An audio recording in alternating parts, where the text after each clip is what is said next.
Alrighty, folks. Alrighty, folks. Whew. Just got done watching over a 4-hour live stream from Make It Haladala. I don't know. I know that's not his name. I forget that fast. He's cool, dude. And I subbed to the 4 people that subbed to me.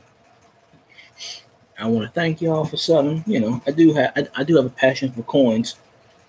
So I'm at 117 subs now. Yeah, Coin United Front. And I can't quite do what he did with all the graphics and stuff, and but I can entertain people. He beat my live stream. I have a live stream 3.5 hours, and I probably could have went longer. Most of mine are over an hour and a half. Sometimes I'll get people on here, sometimes I don't. It just depends. Nature of the beast. They got that glitch that it'll go back 2 or 3 seconds and then go forward. I don't know if anybody's noticed that. I brought that up on this live stream, but yeah, I've been collecting coins for.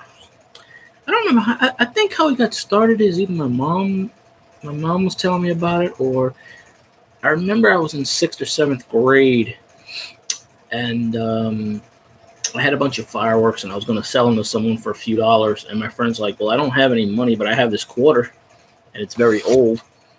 And this was like maybe 92, 93. 1992, 1993. And it was a 43 quarter, silver quarter. I didn't know what it was at the time. I was like, "Oh, cool, looks different." I'll see. I still have it to this day. But most of my change I got over the years from working places, working cash registers, tills, getting in change. I made a video about a month ago. I went to a Chinese restaurant we frequently go to with my mom, and she got a 1950D $5 bill in change. The lady handed it to her, and my mom showed me, and I gave her $5 for it, and now I own it. But I have a lot of old bills. One time I was broke. I had to dip into a few of the 1990s bills, which I didn't really do, but I had no choice. But I still have the old one. When I worked at Walmart about 10 years ago, I got a 1950 $5 bill. And then I bought some 20s and 30s $2 bills when I went to my aunt's house. So, I don't know, probably 10, 12 years ago for a coin show. Bought some coins there. 200 few times I actually bought coins. Most of my collection has come from like if my mom gets change and she got an old nickel, she'll give it to me. I know I used to switch them out with my brothers. They would sometimes give it to me, But a lot of the time I would get change and I just check it. And, I really didn't know what to look for too much until about maybe 10 years ago. That's when I really got into it and said, "Oh, silver's from this date, blah, blah, blah." And, I made a video. I did get a 1964D 10-cent dime in the coin store once.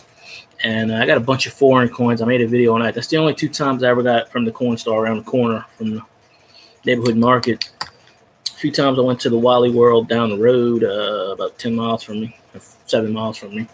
I checked the coin store. I never got anything then. So, and all the foreign coins and stuff, they wasn't in the tray. It was on top of the little counter thing. So I guess somebody didn't want to just put it up there and, because they don't care otherwise if you grab it. But there's a cashier that looks at me with purple lipstick. She'll tell me if I'm dumb. I go there every other day. I think the cashiers know what I'm looking for, and they swipe all the stuff, so I don't know. So, yeah, it's crazy. But I've had people do live streams before on me, view me at night. It just depends. If I was going to do a live stream way earlier, but, But to the coin people, four coin people that followed me, I followed y'all back. I appreciate it. I had to check my subs. How many pages I'm subbed to.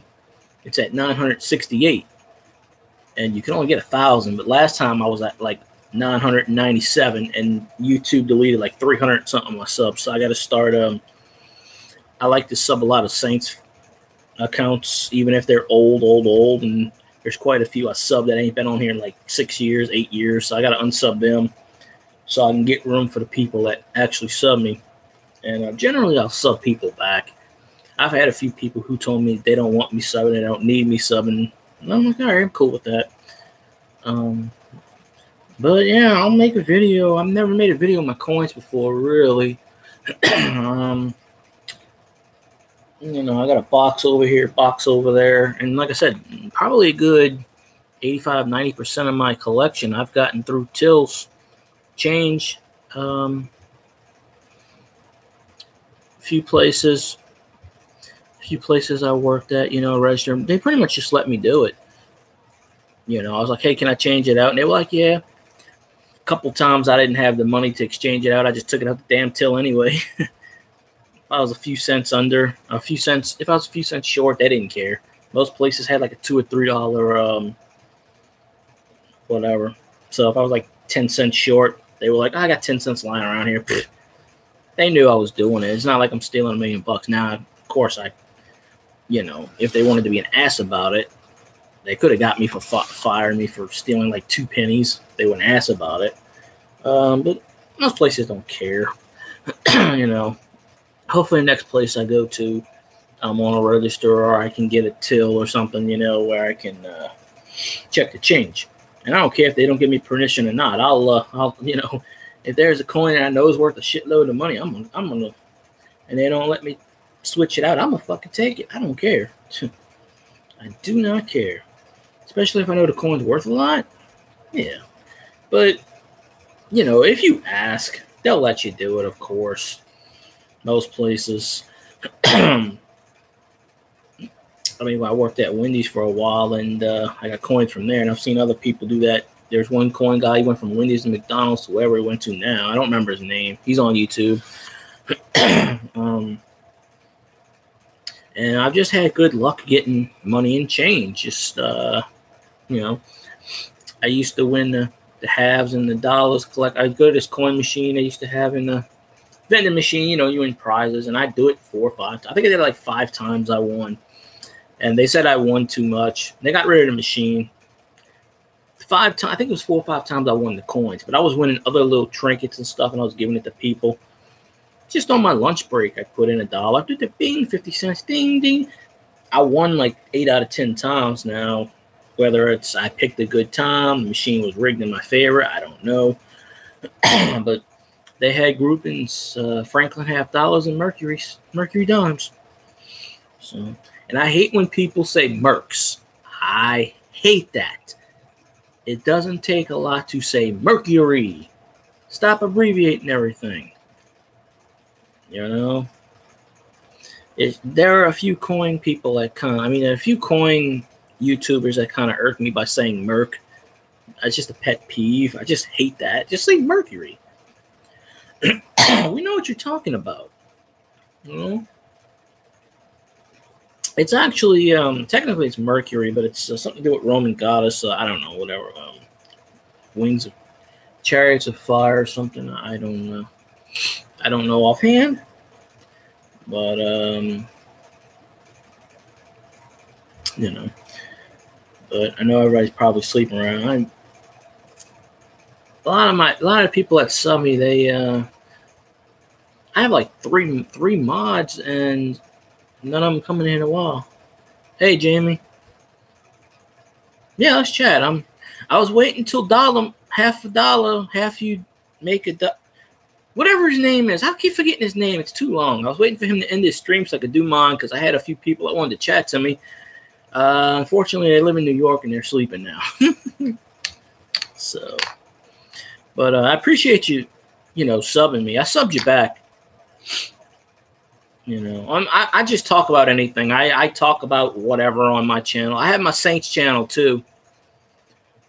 So, I don't know. YouTube's got this thing where it goes backwards sometimes on the time. It's weird.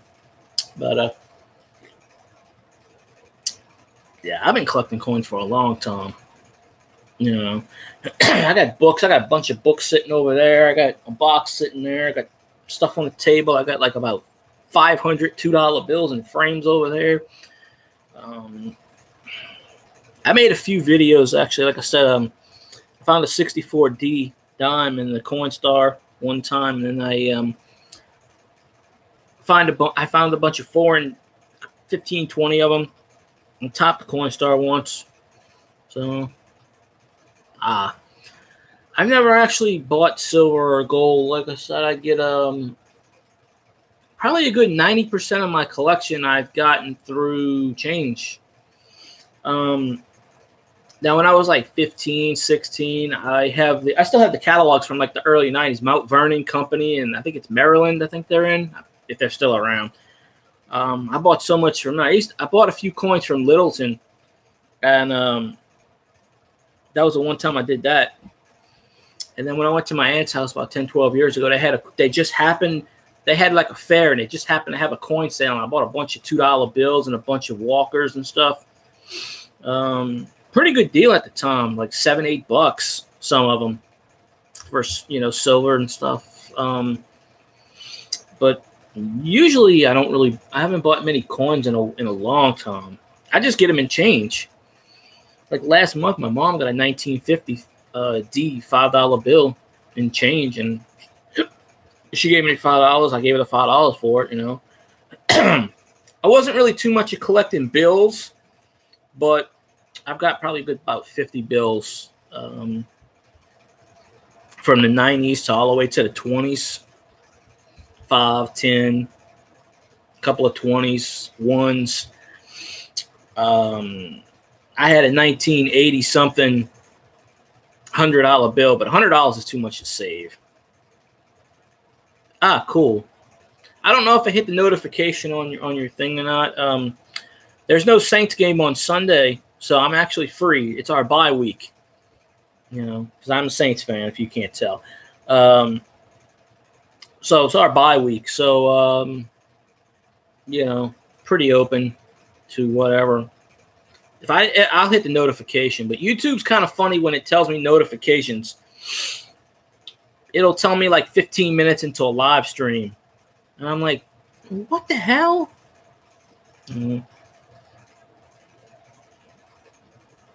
But I got some coins right here in this little cup. I have them everywhere, okay? Because one time I was going to sell some of my silver, but then this guy tried to not give me a fair price for it. And I know he was shady because I look up the price of silver every day, and he tried to give me like 30% of what the silver's worth, and I had to laugh at him.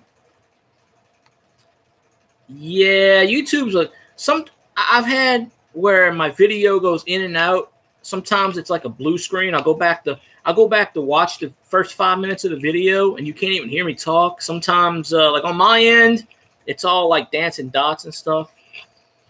The latest one is where I'm looking at the time, and it'll say 22. It just did it. It'll say 22, 21, 22, 23, 21, 22. It'll go backwards. And I don't know. Plus, it likes to mess up with the view count. But, I mean, you and the 4 other ones that subbed me today got me up to 117. That's a personal goal. Considering I've only been doing these videos since April. I'm doing it through my Google Chrome camera. Because I don't know how to do all the other stuff.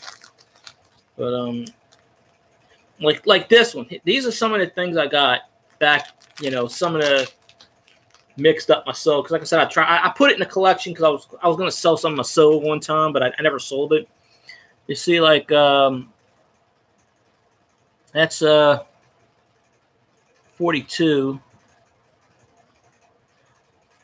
No, I bought it for $12 at the time, so I don't think that's too bad. Of course, the back. Oh, you got 100 subscriptions? Oh, cool. I was going to ask in the live stream, but this may sound stupid, but what is a GAW? Does that stand for giveaway? Or does that stand for, like, giveaway Walker? Because I didn't know what it meant. But I have numerous. I have my Saints fan page on Facebook, which almost had 19,000 people. I just can't get them to come here on my Saints page. I have like my Morgus page, which is like an old horror hosts from the 50s to the 80s. I have like baseball people that follow me. I have like chat room people from a few chats that follow me. It's a hodgepodge of people. Then just random people follow me. I've had 2 or 3 random people just follow me. Okay, it does mean giveaway. Okay, I wasn't sure.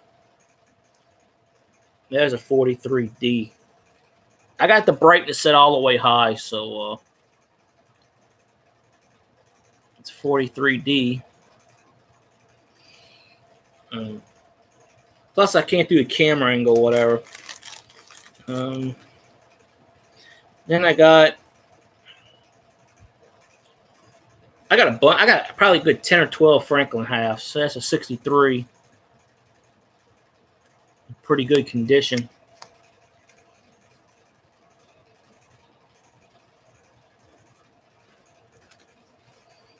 Oldest coin? My oldest coin, I get the years mixed up. It's either an 1827 or an 1837 bust dime. It's in really worn condition.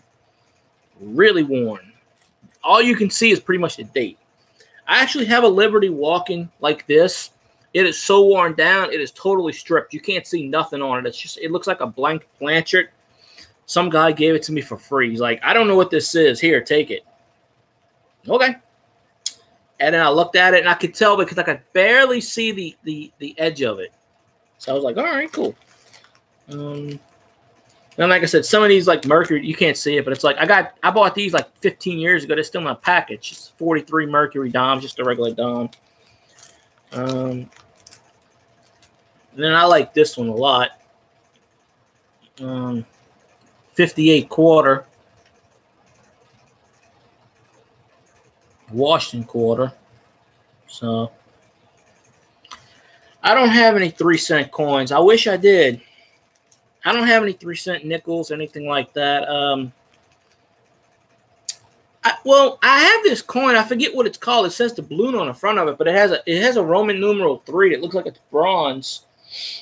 I bought it a long time ago. And this coin I like. Unfortunately, the edge of it got corroded, and it's a little black. But I bought this because the thing broke right here. But other than that, it's in a mint condition. And, well, it's not an O. But it's a, you see how it keeps wanting to fall out. 1921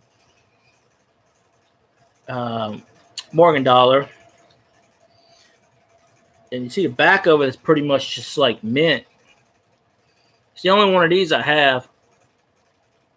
I don't have any New Orleans coins because the old city mint in New Orleans, in the French Quarter, because they used to make coins up until I think like the 20s or something, and they stopped.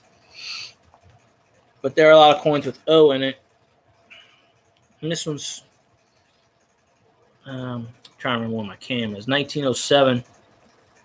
Pretty worn down.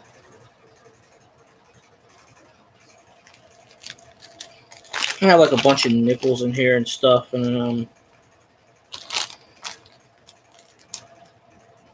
I don't have a peace dollar. I've never gotten around to getting a peace dollar. I haven't bought coins in years. Don't buy coins off of eBay. I tell people don't. They rip you off. Plus eBay, I tried to sell a coin on eBay once, and they wanted like way too much. It was ridiculous. So I don't, you know. Then this 43 I've had for about 20 years, 25 years. I got it from exchange for fireworks, and then I got 64 quarter there. It's in kind of bad shape. Then I have a book. I have like books of coins. Some of them are full. I have all the 50-cent commemorative quarters. I have that 2 books full of those. There's not really many coin stars. They have one place that it's not a coin place, but it's more like a pawn shop. And that guy, I went in there to sell a coin, and I know the price of silver, and he only wanted to give me 30% of what it's worth. Now, I understand I got to make a profit. I was expecting maybe 60, 70% he would give me. This dude was like, I'll give you 30%. And he goes, you can't find any other price any cheaper than this. You ain't going to get more money than this. I guarantee you, blah, blah, blah. I went down the street, and there's an actual coin. It's a little hole in the wall. The guy's main office is in about, it's like 50 miles away, but he comes down here over the causeway. He comes down here, and he's got a shop, and it's mostly coins, silver, bullion. So I went over there, and I had it appraised, and he told me I would get like $50 more for the coin if I sold it. But unfortunately, he wasn't looking for that particular coin at that time. So I was like, well, so I never really did sell it. And it was kind of like a last-ditch effort because I needed money, so that's why I had to sell it, but I never did. Because I've never sold any of my stuff. But, like, those I showed you, and then I have bills over there. I went to my aunt's house about 10 or 12 years ago, and they had a fair, and they just happened to have a coin person. And I easily spent $100+ that day. My aunt's like, yeah, how much did you spend? I think it was like $110. But I got like a bunch of $2 bills from the 30s. They were ripped up and torn, but still. And I got those coins I showed you. I got a lot of good deals. And this was 10 or 12 years ago. The price of silver was probably more higher than it is now. But I have buckets and buckets of coins. I generally save them from like 30 years and back. Although I realized after 1982, the freaking pennies of zinc, and zinc ain't worth shit. You know? Well, they'll try to take a fee from you I sold a football card. I sold a what card did I sell? I sold the Tom Brady rookie card about 4 or 5 years ago. This was before he won the last 2 Super Bowls. And it was the lowest priced Tom Brady card. It was the Skybox card. And it only sold for $12. You know, maybe if I held on to it longer, it would have sold for more. I pulled it right out of a pack years ago. And eBay wanted to charge me. It said no fee because it was under a certain amount. And then eBay is telling me they want to charge me like $5. And I'm like, what? For a $12 card? And I had to pay shipping and handling. And then I argued with them, and I got it down to whatever. I still made like about $7 from the transaction. But oh yeah, I got a lot of football cards from the '60s, '50s. I got some. My oldest football card is some guy from 1953 Bauman. Well, I'm a Saints fan, so I got like 2-3 binders just full of Saints cards. I try to get rid of my Falcons cards. I don't like those. Oh yeah, I got several rookie cards. I got a second-year Joe Montana card somewhere. I really don't know where it is because I haven't seen it in about 6 years, but it's in a box somewhere. It's a second-year Montana card, and I pulled that out of a pack a few years ago. I mainly stick with baseball, but I haven't bought any cards in a long time. Couple of years, probably about 3 years. I used to buy those off of eBay. I tried getting into stamps. I have a few stamps, but I never really took off to the stamp collection. It was a fad. I got maybe 3 stamps. But I have about 5 boxes of football cards. I have about 10 boxes of baseball cards. I have about 6 binders. If I turn my laptop's kind of screwy because it's got something loose in it. Sometimes it'll black out and lose the picture. I got like 6 binders sitting on the chair right there. And on top of the binders are my coin books. Because I don't have any space in my room. I don't have a closet. So, well, what happened was, you know how I got stamps? The Littleton Coin Company, I don't know if they did stamps at the time. Or somebody sent me a bunch of stamps by mistake or something, and they wanted me to pay like $15. I just kept the damn stamps. I forgot to send it back to them, so I still got it in the original package. I think they're like $19.10 or something. And I know they sent it wasn't that they sent it to me. They sent it to me in my name, but I didn't order it. So I figured, okay, it's a free gift. Whatever. So yeah, I just kept it. So, but I got a whole. I'm trying to think. I got tons of 50-cent pieces and stuff. This lady used to come work at a casino. She used to give them to me when I worked overnights. See, I collect all 50. I don't do whatever. I never, when I had my bank account at Cap One, I never once thought about doing coin roll hunting. I just never thought about it. And then I see so many people do it online. I just never did. You know, I just never thought about it. I don't have a bank near me now. On this side of town, there's really no bank. They're on the other side of town. Because I used to live right across down the street from one. They were supposed to build a bank right outside my neighborhood, but they moved the place. They still own the land. They just never, I don't know. But yeah, I have a bunch of wheat cents sitting on my dresser cabinet. My room's a total mess. I got crap everywhere. Oh, yeah, I forgot. Here's more coins I have in the magic thing right here. Like these, I used to win out the vending machines. Okay, I know I got more than two, but I used to see the hooks. I used to win them right out the vending machines until they stopped doing it.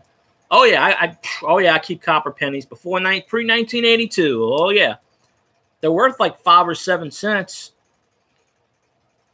You know, and that's a 72. I have some more of these in the boxes, and they're Ben Franklin's and whatever's. I'll show you my oldest coin here, but I don't know if you can see it on the. It's very hard to see. It's 1827. I don't have it in a little package, but it's a bust dime. It's very, very hard to see. It's so worn. But it's 1827. It says on the back. Well, it's just, I bought this for like $12 a few years ago, probably about 10, 12 years ago. It is so worn. I actually got a blank planchet penny. I've had this for about 10, 15 years maybe, but I actually got a blank planchet penny and change one time, and I said, "What the hell is this?" And I'm looking at it, I'm like, look at the front, there's nothing. I look at the back, there's nothing. And I go, Unfortunately, it started to rust or something. Well, not rust, but it was perfect, like an actual penny, like a bright, uncirculated penny. And over the last 5 or 6 years, I put it in a little packaging, but unfortunately, it's starting to melt away or something. I don't know, but it's weird.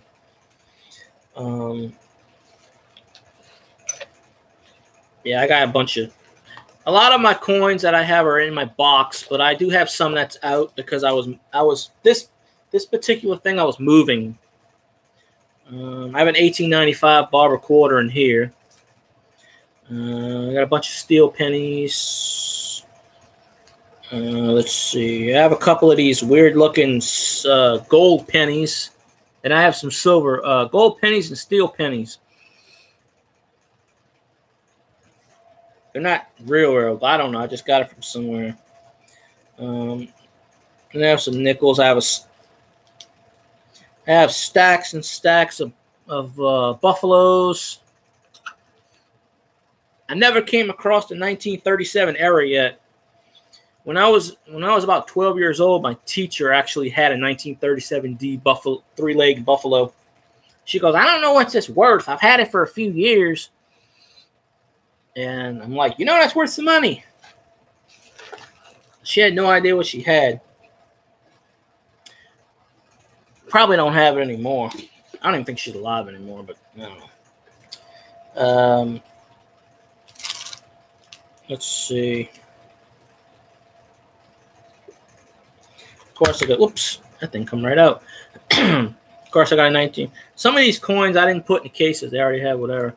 Yeah, this was like 1992. The only reason she had it because we were it was my English or reading teacher. I was in middle school, and I remember something about we were reading a story, and the main character in the story had mentioned that they had a 1937 three-legged era coin that was worth like $100 at the time. She said it was worth like $60 at the time. So you're going back 25, 26 years. So, of course, I have a Wheatie. I have tons. I mean, I have tons of steel Wheaties.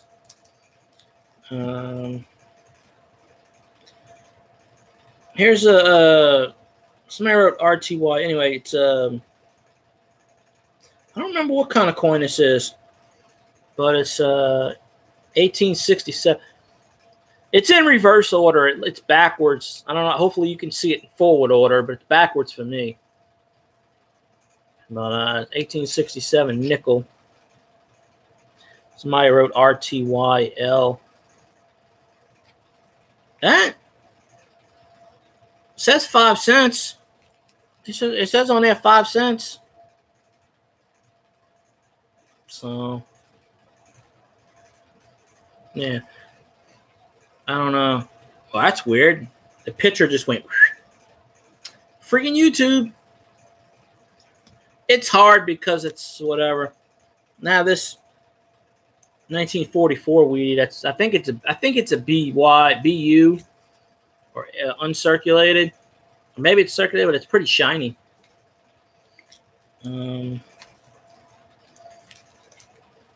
I said, these are just some of my coins. I have tons of them. This is the coin I really don't. Oh, this one's a 2-cent coin. It just says Dabcom or something on it. I don't know. It's really hard to see. It's like a thing. And wait a minute. It says on there 2 cents. I think it's like 18. I know it's hard to see because of the what you call it. What, the one I showed you, the 1867, the Ray one?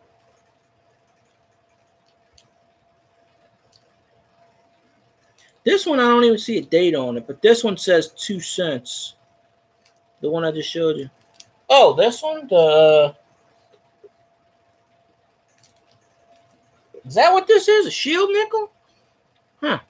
I never really figured out which one this is. 1867, no raise. I bought it for $12. He wanted 20 bucks, then he marked it down to 18, and he put 12. So I never did look the value of this sucker up. One time I looked up my coins, and they wasn't really worth a whole lot. Some of them wasn't. So, yeah.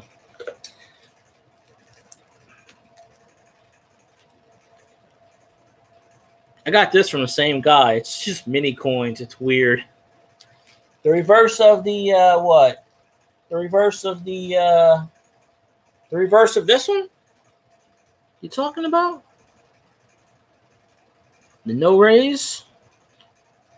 Shit, if I find out some of these coins are worth money, because I need some money right now. Somebody gives me a couple $1,000, I'll be like, here you go, buddy. Oh.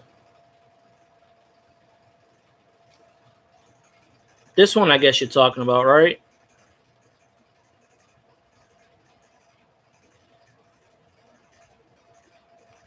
It may be hard to see, and I can't keep my hand straight enough.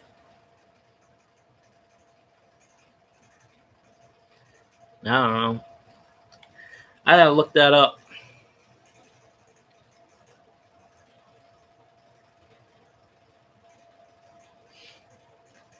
That's 1867. It says no raise. I do know there's variations of raise and whatnot, so it says good to very good condition. Somebody put on here. So I don't know the whole what you call it.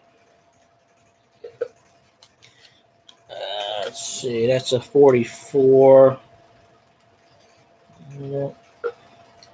Oh, that okay. Well, $20. Well, I bought it for $12 years ago, so hey, it's valued. There's another Buffalo nickel. I got about 100 of these freaking Buffaloes. I get them in. I believe it or not, I get Buffaloes in change sometimes.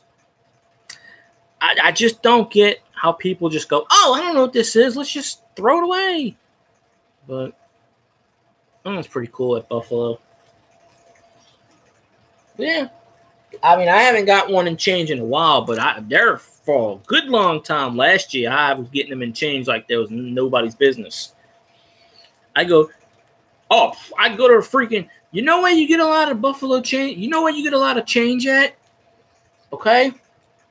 And I saw where somebody posted a video on YouTube about this. They went to a yogurt shop, and the person had a whole roll of 1964 quarters, and the person only had like $5, so they can only get so many quarters. Well, any U.S. currency, you can still spend it. It's still legal tender. When I used to work at Wendy's, I would get Buffalo nickels like it's nobody's business. I would get 50-cent pieces. I guess it was people that were broke and really needed money and really needed food. So they'd come in and, mostly.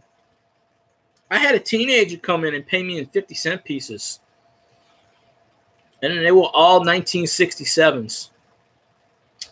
I'm like, hey, boss, I'm switching those out. He's like, all right. He goes, well, we can't bring these to the bank anyway, so all right.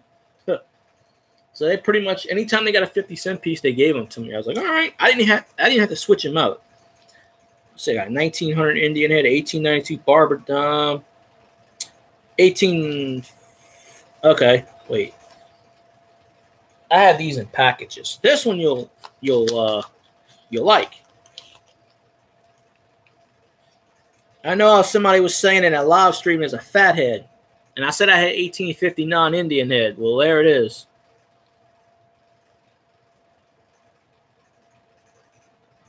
I know I shouldn't be touching it, but 1859 Indian Head, the first year of an Indian Head.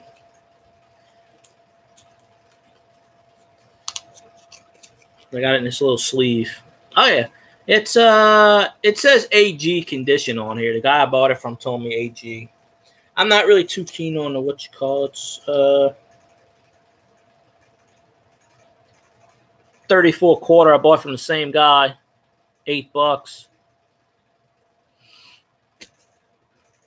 It's a little worn down. I bought probably half that guy's collection. Anytime I hold up the thing too close to the camera, when I pull it back, the whole screen turns yellow. Like I said, I'm only showing you a little portion of it. I have tons more, but I'd have to move in that box. I have so much stuff. No, I don't have a Flying Eagle. I wish I did. I got the I can't remember which this one is off the top of my head. No, it's not Standing.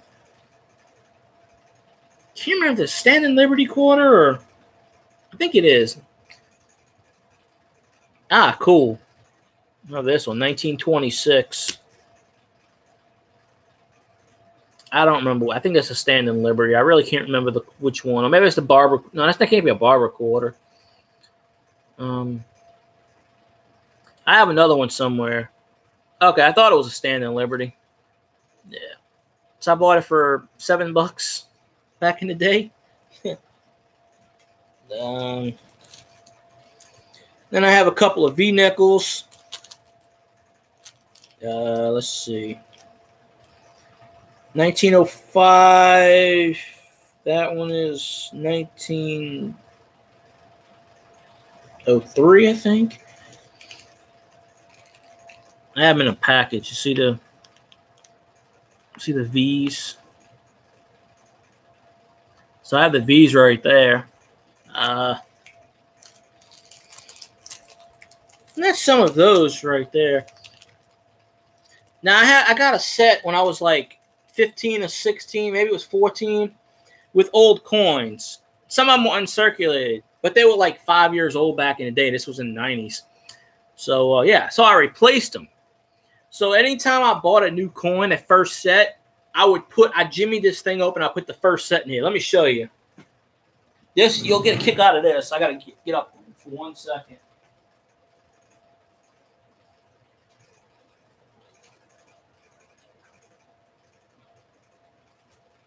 All right, I hope my freaking computer doesn't go kablooey on me. If the screen blacks out, you'll know why. Now, this thing, okay, I think maybe 2 of the coins are original in here. I bought the first set of every one, I think, except maybe the first one. So I would jimmy it open. See, I jimmied the freaking thing open, and I'd put it in there. But you have penny, nickel, quarter. You have all the denominations on here. You have your gold one. You have your V nickel, Liberty Head, Buffalo, Jefferson Silver, regular nickel, Roosevelt 64 to present, Roosevelt 4664, Barber dime, Mercury dime, Indian Wheat Head, which for some reason I have a 1900 in here. I really don't know. Oh, because it says 20th century. Yeah, it says 20th century, but the only original coins in here, I think, is maybe that one, and I think that one. Like I said, when I got this set in the 90s, they had uncirculated coins from like 1987, and I didn't know any better. I spent them. I jimmied them out and I spent them. I didn't think they were worth anything, so whatever. But then when I got older, I said I'm going to start replacing them. So, you know. But like I broke the all you need is a screwdriver to unjimmy this thing. I broke the side, but it's been protected, you know. So yeah, you got that. Let's see. Oh, I got my autographed Saints card. See, I got a Drew Brees in this sucker somewhere. Let's see. What is... And I got a bunch of old stamps. I got freaking 33-cent stamp. Stamps are going up to 55 cents next month. So 33 cents a stamp. 37-cent stamps. Some Forever stamps. 39-cent. Bunch of 32-cent stamps. I got all kinds of crap I used to find. 41-cent stamps. 37 flag. So I guess in some weird way I do still collect them. I don't know. And I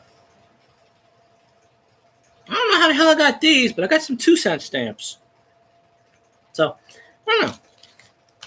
So like I said, in some weird way I still collect them, I guess. Or just I found a lot of those in a box. And I didn't know I had them. And this is the collection of bills I have. And I have a couple of $2 framed. I never got into fossils. I also have this thing, which dates back to about the same time as that set I sent you that I got as a kid. And it's got 50 coins from 50 countries. Nothing spectacular. I mean, just random coins of the day. You know, I think there's a few 50s and 60 coins in there. Nothing really old. Nothing really spectacular. I mean, it's just some of these coins are shaped very weirdly. Like, you can see how some of them are shaped, you know, different countries. I think the oldest in here is maybe like a 65 or something. Nothing really spectacular, like I said. I got this for like $10 as a kid. But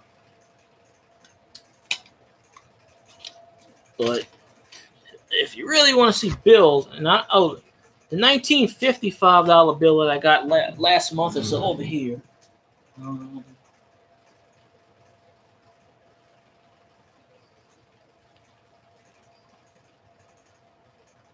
It's not a silver or anything.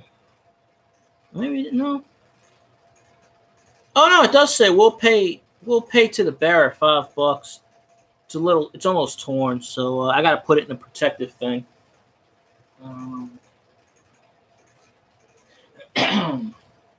Now, oh yeah, I got a bunch of bills in here, and I had them in order, but I dropped them one time, so they're not in order anymore, unfortunately. Freaking rich, man. I mean, I have like a few, like this bill, I don't know, it's whatever, Saudi Arabia or some shit. I have a bunch of Philippines bills, Barbados. I have most of these are $2 bills. Like I said, I dropped them, so they're out of order.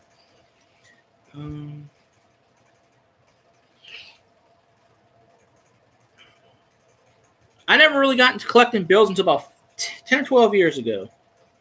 It's 1974. $5 bill. You can get them in change. I mean, it's not too difficult. I have to put these back in order again one day. So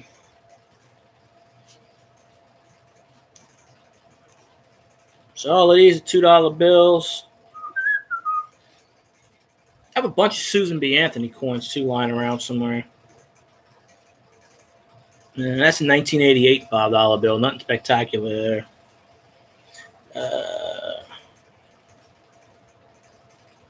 I don't really save $20 bills really, but I got a few of them. That's from 1981.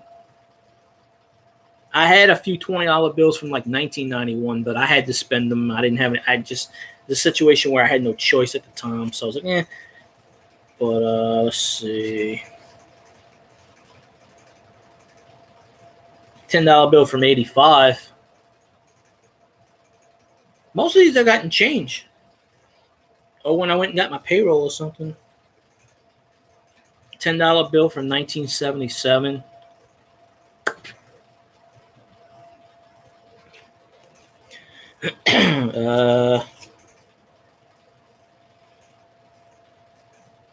$10 bill from 1990. Like I said, I had them in order, but I dropped them, so it's out of order. It's 1988.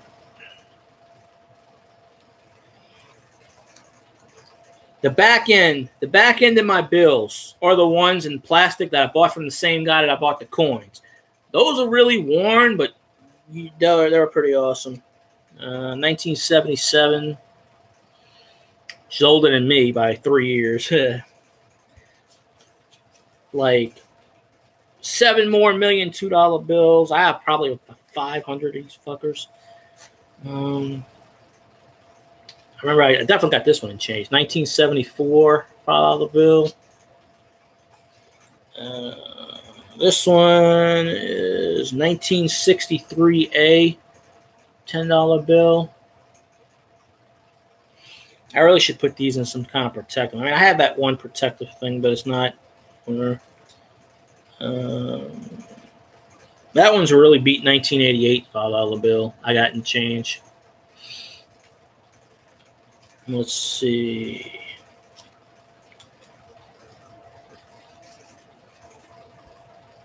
Of course, that's another 1976 $2 bill. Looks like I got tons of those.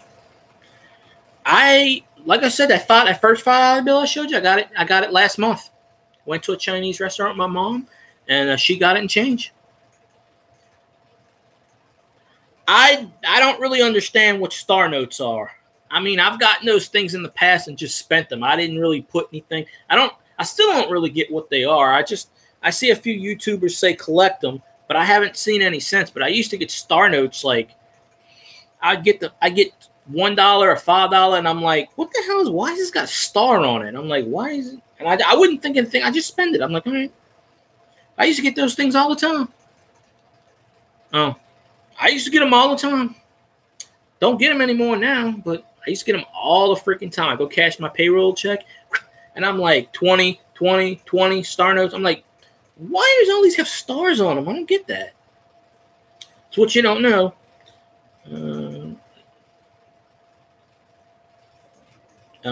Maybe some of these are star notes. I really don't know. I don't check serial dates. I never Like I said, I really, until like the last few months ago, I just noticed about this. It was a 69 $1 bill.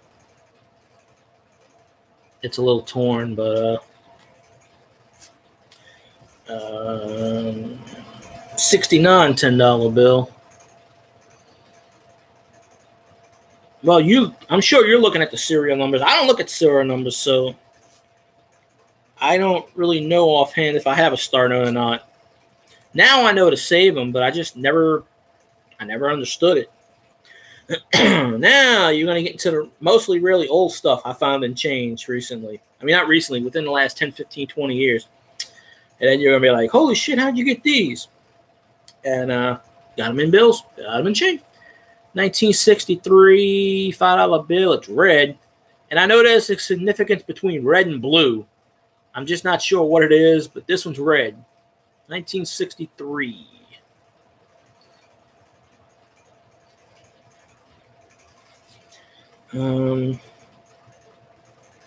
This one is almost the same, except it's a 1953. And of course, the back's just plain, back. God forbid when I pass away, whenever that is, in 50, 60 years, hopefully, somebody's going to have fun spending these fuckers because they're not going to have anything on there. 1974 $10 bill.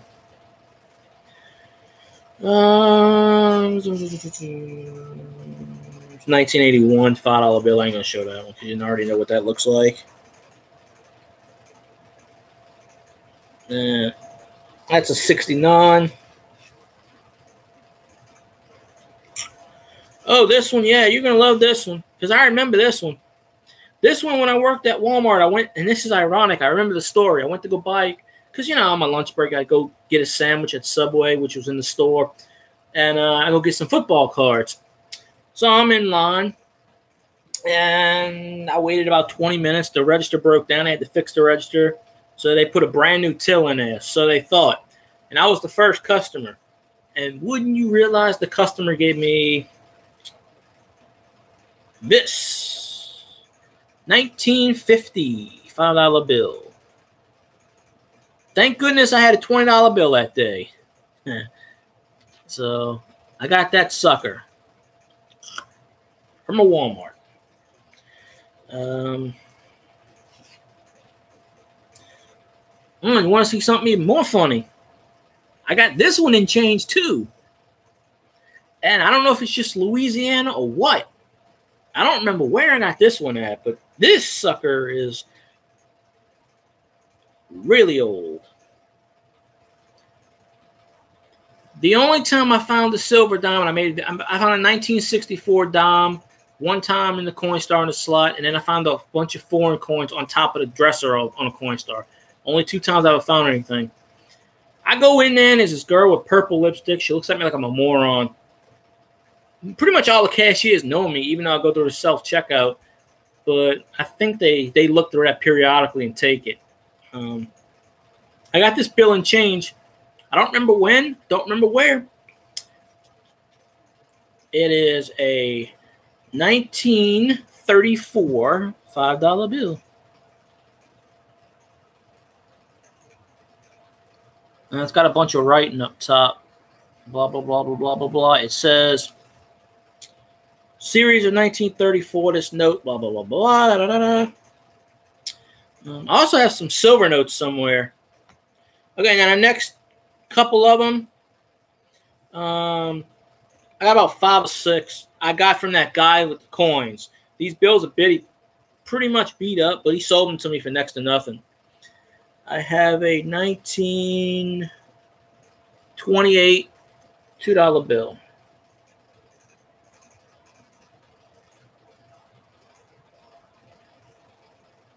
Like I said, I never really got into bills until about 10 years ago, and I really don't buy bills. I just happen to get a lot of them in change. 1928. I think this is probably the oldest bill I have, 1928. Or I may have a 23 sitting somewhere, but I think that's the oldest one. I bought them all for $4. This one's another 1928.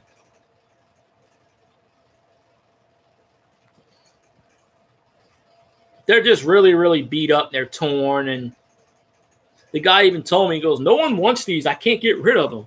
And I'm like, I'll buy them. And he's like, all right. And he just happened to put the $4 price tag on it because there was no price tag on there. He put that on there. I said, I'll be back in a minute. And he put that on there behind my back. But, whatever. Let's see. A couple of 10s I ran into. 77. You already seen that. 69. Another $2 bill. All right, here we go.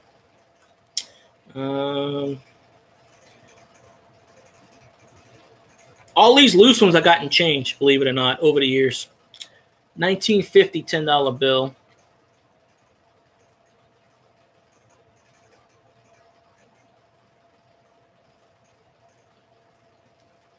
Damn, why does the screen turn yellow on my side? I don't get that. Hope it doesn't turn yellow on your side. But I can't help it if it does. That's 88. All these are 70s. I don't have that many $1 bills anymore. I have some. That's 85, but it's, And I had about 4 more 20s that were in the 90s, but I had to spend them one time. I didn't have a choice. I had to spend them. So I only have 120 left, obviously. All right. This one, he didn't put a price on this one. I think I have I thought I had one that said, maybe one of those I showed you said silver certificate on it, but I know I have one. Okay, this one right here says silver certificate, but I know I have a few of them that say, okay, this one right here says silver certificate, silver payable. 1957B. Says on the bottom, silver, blah, blah, blah. Because you can walk into a bank and say, hey, I want silver for this damn thing. They have to give it to you.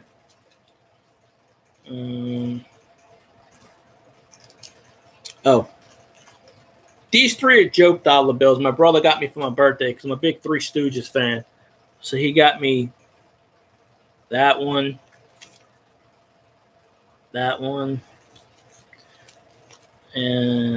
that one. And I guess they're legal tender. You can spend them. But the beauty part about these is they're numbered. One's 3782, one's 8473, and 3784. They almost have the same numbers to them, almost. I got a few more left. I hope I'm not boring you to death.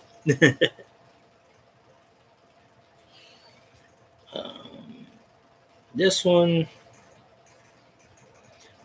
was a 1963 $5 bill.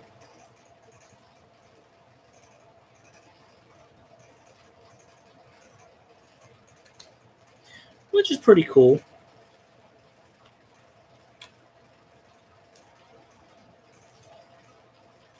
This one is a 53B. This one's got the silver thing too. It's a red one. I used to have a blue one at one time, but I don't know what happened to it. It might be in my other box. So I really don't know what happened to it. But I know I have one blue. It's solid blue.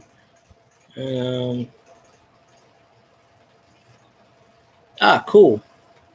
So we don't get much of that stuff. We don't have any card shops down here. They got the one coin shop, but I've only been in it one time. But it's not really technically a coin shop. It's more like an appraisal place. But I can go to the U.S. Mint, the old U.S. Mint in New Orleans, near the French Quarter. Well, technically it's in the French Quarter, but I took a tour of that one year. They sell all the old coins in there, Morgan dollars and peace dollars and stuff. The one time I went, I didn't have any money, so I couldn't buy anything. This is the last one, 53 $5 bill. I hope they did too. What part of the U.S. do you live? Or are you in the U.S.? I'm guessing you're in the U.S. Or if not, Canada. Now my hands smell like money. Hawaii? Really? Huh. Oh, my leg hurts. Well, I guess I have a big, somewhere I have a, about that big, and it's a, I don't know if it's a metal. It says $1 on it, and it says Aloha, OHAU, Hawaii. 8:55 p.m., huh? It's 1:55 in the morning here. But I've already stayed up to like 5, 6 in the morning, though. Now, I don't have the 4.5 hour record like the Holla Man does, but I did a 3.5 hour stream once. So, it ain't too bad. Oh. Let me put this collection up real fast. I have it sitting on a whatchamacallit over here, so I don't want to knock it over.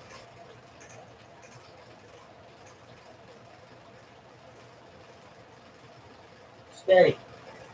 I don't want to stay. Now, shit. I'm still here, so don't go anywhere. I'm just trying to figure out where to put this where it don't fall. I'll put it here. All right, it ain't gonna fall right there. Oh, let's see. All right. Right next to those coins, I have a bunch of cards. I have cards everywhere. I have tons of. You really want to see one of the old ones? All right. Let's see. Here's a 1985 Walter Payton. I have a few wrestling cards too, WWF. I have some of those. This one, I don't know if it's worth anything or not, but it's 1969, 1970 tops. Lou Alcindor, that was before he's Kareem Abdul-Jabbar. Wes Unfeld and Elvin Hayes.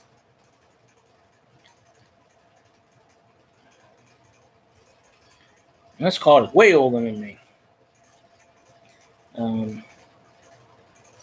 So that is pretty cool card. And I have a few other ones sitting over here. I have like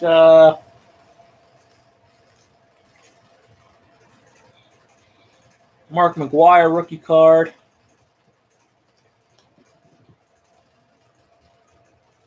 I have that.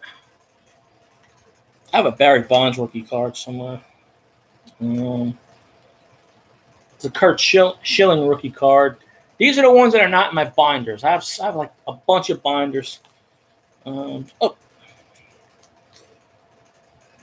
This dude tried to sell his Gordie Howe card for $25. 1979. It's either Topps or OPC. I think it's Topps. 1979 Gordie Howe card. And then I have his son's card too. One of his son's cards. I have like a whole weird set right here that's just lying there. But let's see. All right. Well, we'll get to some of these, and I have a collection here. If you don't mind sitting through some of these, here's a third-year Barry Sanders card. I have Barry Sanders rookie card somewhere, the pro set. It's not worth a whole lot. The particular card I'm thinking of. All right, we get down to the nitty-gritty. Tony Gonzalez rookie card. If that's worth anything. Maybe. He's a Hall of Famer, so it's got to be worth something. Another Mark McGwire. I got to find my Pistol Pete cards. I have a Bill Walton from 1978.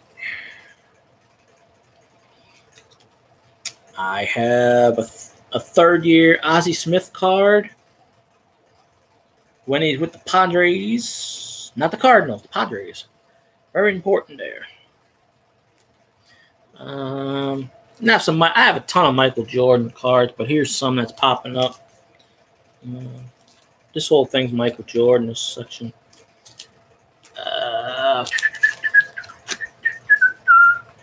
I have a 1958 Enos Slaughter card, Topps Hall of Famer.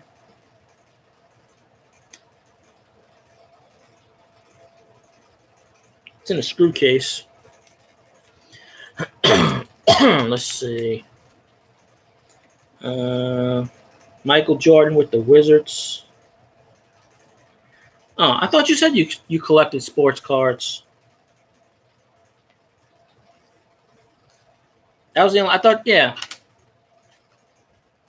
Well, I have a lot of old cards. But yeah, I didn't know. That's my mistake. Oh, I thought you said you did. But I got tons of sports cards. Let me put these back. I have a few 1950s somewhere in there, but I'll show you some other stuff, I guess. Let me see. Oh wait, I got. Where's that damn Slick penny? Or Slick. Where is it? I'm trying to find this. I'm trying to find you a Slick Walker I told you about. I don't know where the hell it is. I don't see it. Oh, it was sitting. It was sitting. It was a Slick Walker thing. Well, I didn't get into coins until about maybe I was 12 or something like that, 13. I started getting into coins. So it wasn't and the only reason I got into coins is because my friend gave me a coin at 43 quarter. That's kind of started off. I was like, well, actually, I might have had that set before I had the other coin. I got like bunch of Canadian coins, bunch of foreign coins.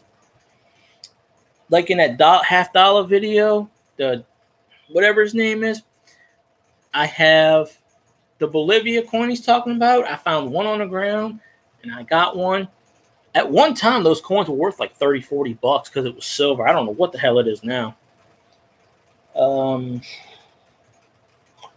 Like I said, I got this. It's about this freaking big. It says $1 on it. It says Hawaii OHAU. And on the back, it's got a picture of a palm tree. I think it's from like 1968. It looks more like a medal, but it says $1, and it's about that freaking big around.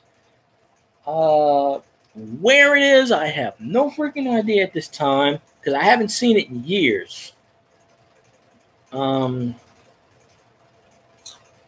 Unless it's in my old thing. It might be.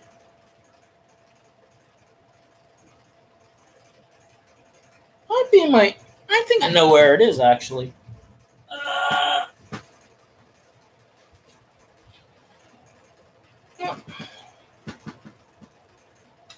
Do that. Let's see.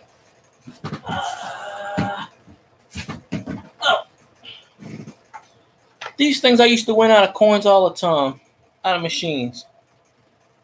The Eisenhowers, a few of them.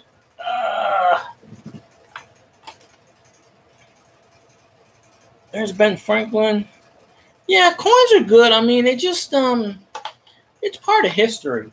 Let me see. Let me see if I can find where the thing is. Here's another one I won, 1953 Ben.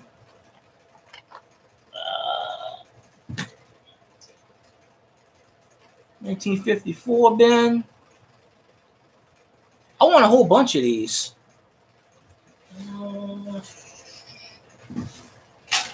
Where is it?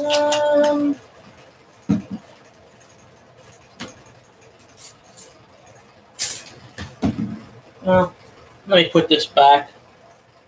Oh, I have tons and tons and tons of them just sitting around. All right. Oops. Damn it, I forgot to put these back in. Oh, well. These can go. I'll put those right there for now. I'll worry about those later.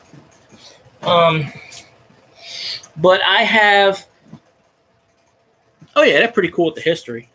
I usually don't get up in the middle of live streams. I don't know where I put it. It might be up there. But the first time I collected coins, I put them in an old envelope, a bank envelope. And in fact, I'm going to check real quick. It might be up here. But I'm going to show you this coin. You'll probably know it. Maybe you don't. I don't know. It's a Hawaii coin. I just got to remember where the hell I put it.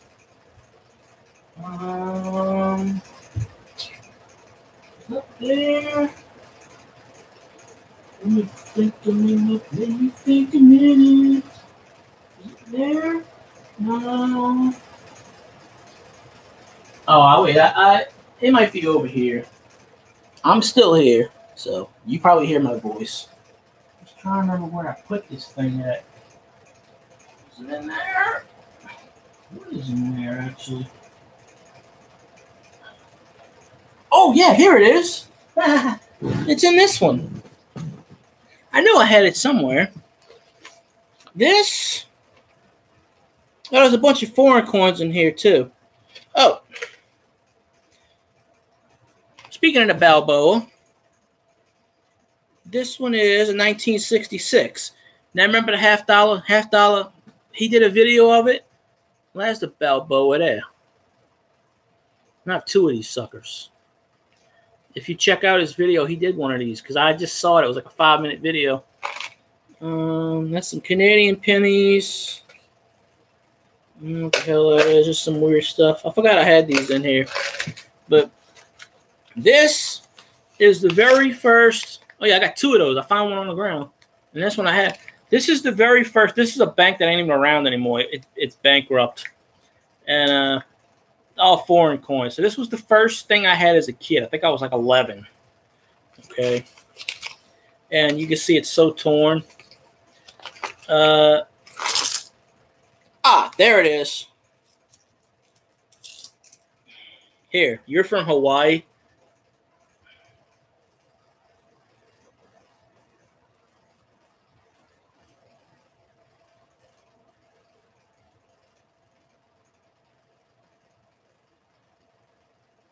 That's what I was talking about. Chamber of Commerce. I don't know if it says Kona dollar. Yeah. It says Hawaii on it. I didn't know Hawaii had its own money. But, yeah. It's pretty cool. Then I got a few Canadian, mostly Canadians in here. 20 pence. Here's the second Balboa, and this one is 1966 also. So second Balboa. So I have two of them now. I don't know if it's silver or not, but you know. Oh, you just live in there. Okay. Are you in the army or something? Are you just stationed there, or you just decided to? I don't know. Maybe I don't know how old you are. Maybe you retired there.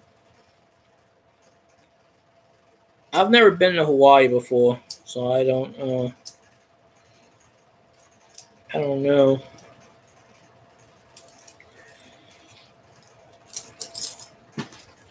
Yeah, I had a bunch of these suckers. It's kind of unique that I had it in there. I have so many Canadian pennies and so many weird coins and like tons and tons. There's no way to show you without knocking my hand over. Forced to live there.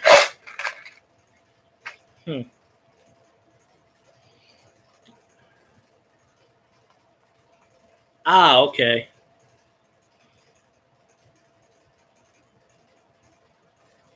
Yeah, I understand the force of rule. Well, how old are you? Like 15 or something?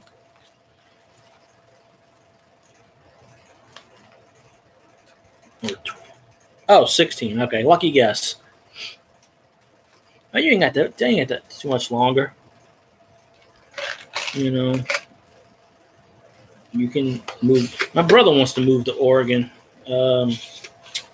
He said Oregon or Washington. He wants to move within a year because he don't like our state. And I don't really blame him for some context, but it is what it is.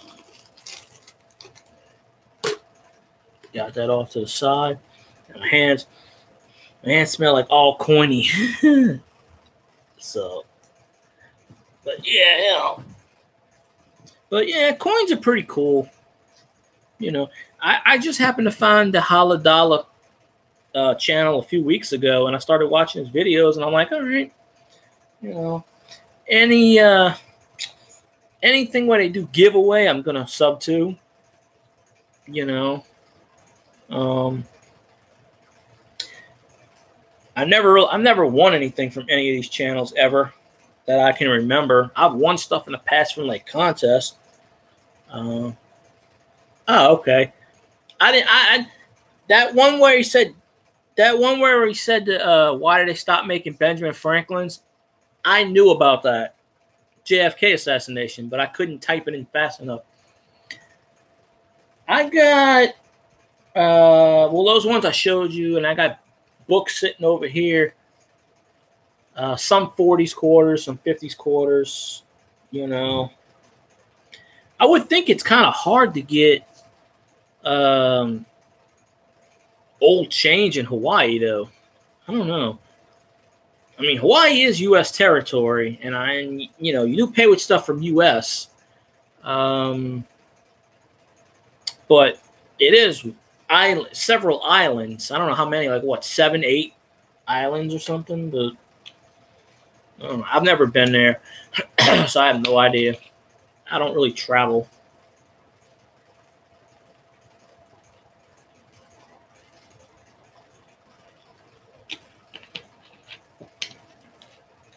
Ah, cool. Yeah, for some reason, I never went to the bank when I had my bank account. I never went to the bank, and I never did coin roll hunting. I don't know why. I just never did. I never got into it. You know? I would say if you were in the continental U.S., that you can get. Now, I don't know about Hawaii. I don't know. Being in a bunch of islands, I wouldn't know how many old coins you can get, but I mean, they are circulated. I mean, people do move from the U.S. to Hawaii. They do spend money, so I guess it's not that. I guess you have about the same odds. Well, not the same odds, but you do have a chance of getting old stuff, and I'm sure they have coin shops, like you said, popping up. You know. I'm going to do some research on that Cornu dollar. It's from 77. So I don't really know much about it. Never really look it up. But I have like a whole box, a whole one of these, and it's got nothing but 50-cent pieces, Sacagawea dollars, presidential dollars, Susan B. Anthony's, Eisenhower's. There's a couple of Ben Franklins in there somewhere. So, yeah, people don't know, especially a lot of old people. They don't know what they have. They just want to say, hey, let's have fun. Especially if y'all got casinos in there, which I'm guessing you do because everybody's got casinos nowadays. They just go in there and they spend the money.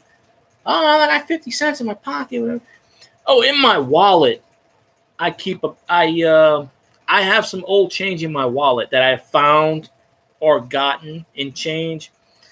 Indian head I've gotten in change in the past. Steel penny. You have any steel pennies? Because they're pretty fairly easy to get. After World War II, they dumped a whole bunch of them in the Pacific Ocean and let them rot. Steel pennies, they're gray. But if you touch them with your thumb or your finger, they turn blue. So, you do have steel pennies. I got rolls and rolls of them. I'd buy them for like $3. Rolls and rolls and rolls. My brother dated this girl that was a coin collect. She was a coin collector. I don't know if she still collects coins.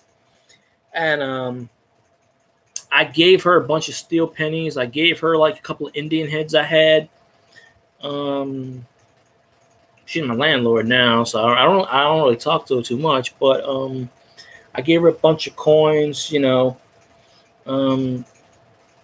just extras I had. And I was like, all right, fine, give her whatever. A couple of 50-cent pieces, Usually, well, not with coins, but I traded cards online to somebody, and somebody stiffed me. I was going to trade. I forgot what the deal was. And one time I bought a card. I bought a Johnny Unitas football card from the 50s. And this guy got really pissed off. And he ripped it up, and he sent it to me ripped up in pieces. But I got a refund off of it, and I still have the card. I taped it up. Actually, it was 1973 Chargers card. It was last year. It ain't worth a whole lot, but I was kind of so about that. But as far as like coins, I wouldn't mind like trade with people online, trade over the phone. But Postal Service in my damn state, they lose stuff. I sent a card to get autographed to a Saints player. It got lost in the mail. I sent another card to another player. It got lost in the mail. Just gone. And I'm calling up the Postal Service, and they were like, oh, you have to spend money for tracking, blah, blah, blah. Well, tracking costs like $12, probably more at now. And I'm like, why? I just put it in an envelope for $2 or $3, and boom, there you go. I'm not spending $12 on that crap. U.S. postage, put a stamp on it. There you go. They say, well, we can't do anything about it. There's a steel penny sitting in my wallet right now. I'll tell you where I found a steel penny at. When I worked at Wally World, which is Walmart, we have Subway in it. And I go to Subway every day, and I look down, and there was a penny on the ground. I picked it up, and I'm like, oh, okay. And I looked at it even deeper, and I'm like, I noticed it was steel. So I do carry a steel penny in my wallet for good luck. I don't really know how much good luck it's gotten me. I don't really have much of good luck in anything lately or anywhere, anytime. In my wallet, I have a Indian head, buffalo, I think a silver, steel penny. There's about 10 or 12 coins I have in there that I've either gotten back in change or I found on the ground. And I just left them in my wallet over the years. And it's sitting in the side compartment. Although my wallet, I've had this wallet for like 15 years at least. It is so beaten up. I'll show you how beat up it is. I got to get another wallet.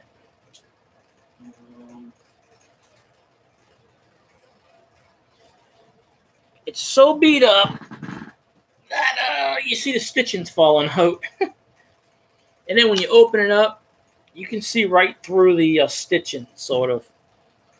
But, and when you open it up, there's a tear inside the wallet. I've had this thing for about 15 years. It's done its due. Before that, I had a wallet for 10 or 12 years. So this is only the second wallet I've ever owned. It's a little Velcro thing. But, here's my key. I wonder where I put that thing at. I last took this out of my wallet about 2 years ago. So I'm going to tell you everything that's in my wallet if I can get everything out.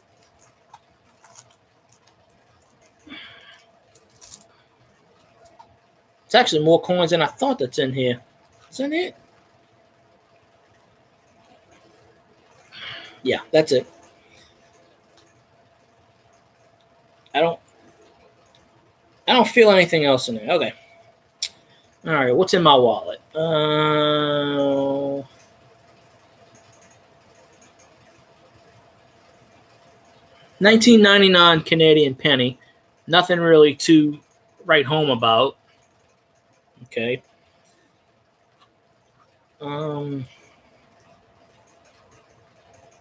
This is a 19...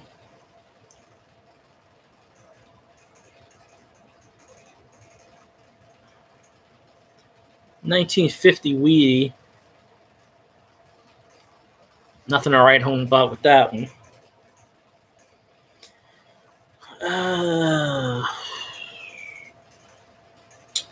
Here's my Buffalo, which I think is 1928. But the back's got pretty cool detail on it. So that's the Buffalo. Where's my Steely? Oh. This is the Steely I found on the ground going to Subway years ago. It's really, really dirty. That's in my wallet at all times. That's the Steely. We have 64 Roosevelt, silver. That's in my wallet at all times. Now, when I get a new wallet, I don't know if I have a compartment for it. Another Buffalo. I think that's 28. Can't tell a date on it, but it's another Buffalo. Another Buffalo. You can see the date on this one, 1936. You can see the date clearly on that one.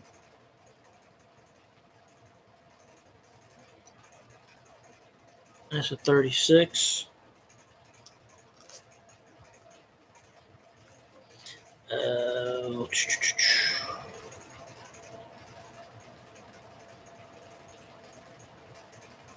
I have a whole lot of 30s pennies. I have a whole book of them. So I have a Canadian penny, 1951 Steely. I wondered where I put this coin. I've been looking for this coin for a long time. And then I finally found it. I didn't realize I put it in my wallet. A 1939 Nazi coin. It's a 2-cent Nazi coin. It's got the Nazi flag sticker on there. Now that is a unique coin. I got that in change. Don't remember where. Got it out of a register. Then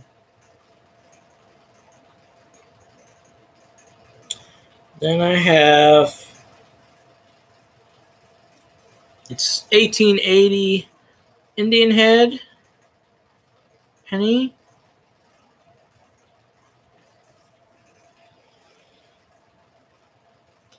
And then the last coin I keep in my wallet that I found is, it's just a 40, it's just a 44 Wheatie.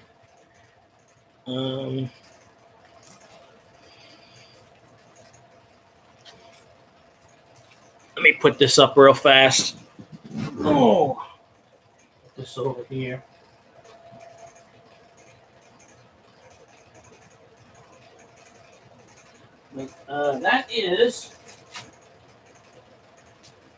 That's some of them that I have. But I mean, if you want to get, like, I don't know what they charge you over there, but I would say I have some 30s coins now. I don't know if it's up to you. I'd be interested in, you know, trading you some coins or sending you a few extras I have if you want. I mean, you know, I don't think you would scam me or anything. Besides, you sub to me, so I'd know where you know, I'd figure it out one way or the other. But I've never traded coins or gave. The only thing is I don't trust my postal service a whole lot. And if I don't put it in tracking, they'll never look for it, because every time I send something important through the mail, it disappears. Whether they steal it or it goes through the sorting machine. If it goes through the sorting machine and it gets whatever, they toss it.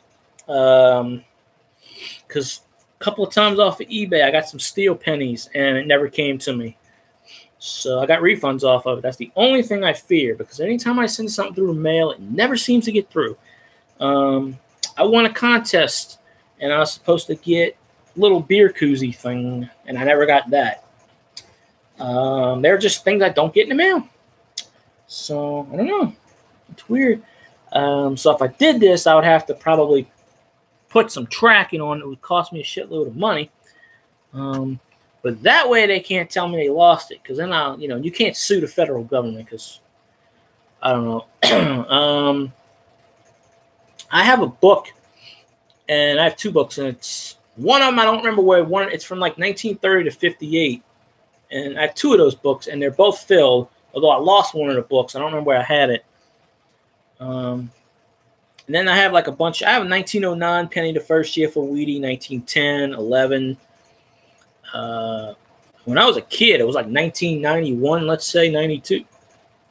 I went to a local drugstore, and I found a 1915 penny lying on the ground out of the register, and I'm like, holy shit. Oh, that's fine. I mean, if for some reason, if you ever did want to trade coins, or if you needed a coin, I wouldn't charge it for it. I'd give it to you. I mean, long as I know it's not worth long as I'm not giving you $1 million coin, then that'd be a blunder of the century. But I mean, like wheat pennies and stuff, or like a nickel or something, Jefferson, I don't know, just something,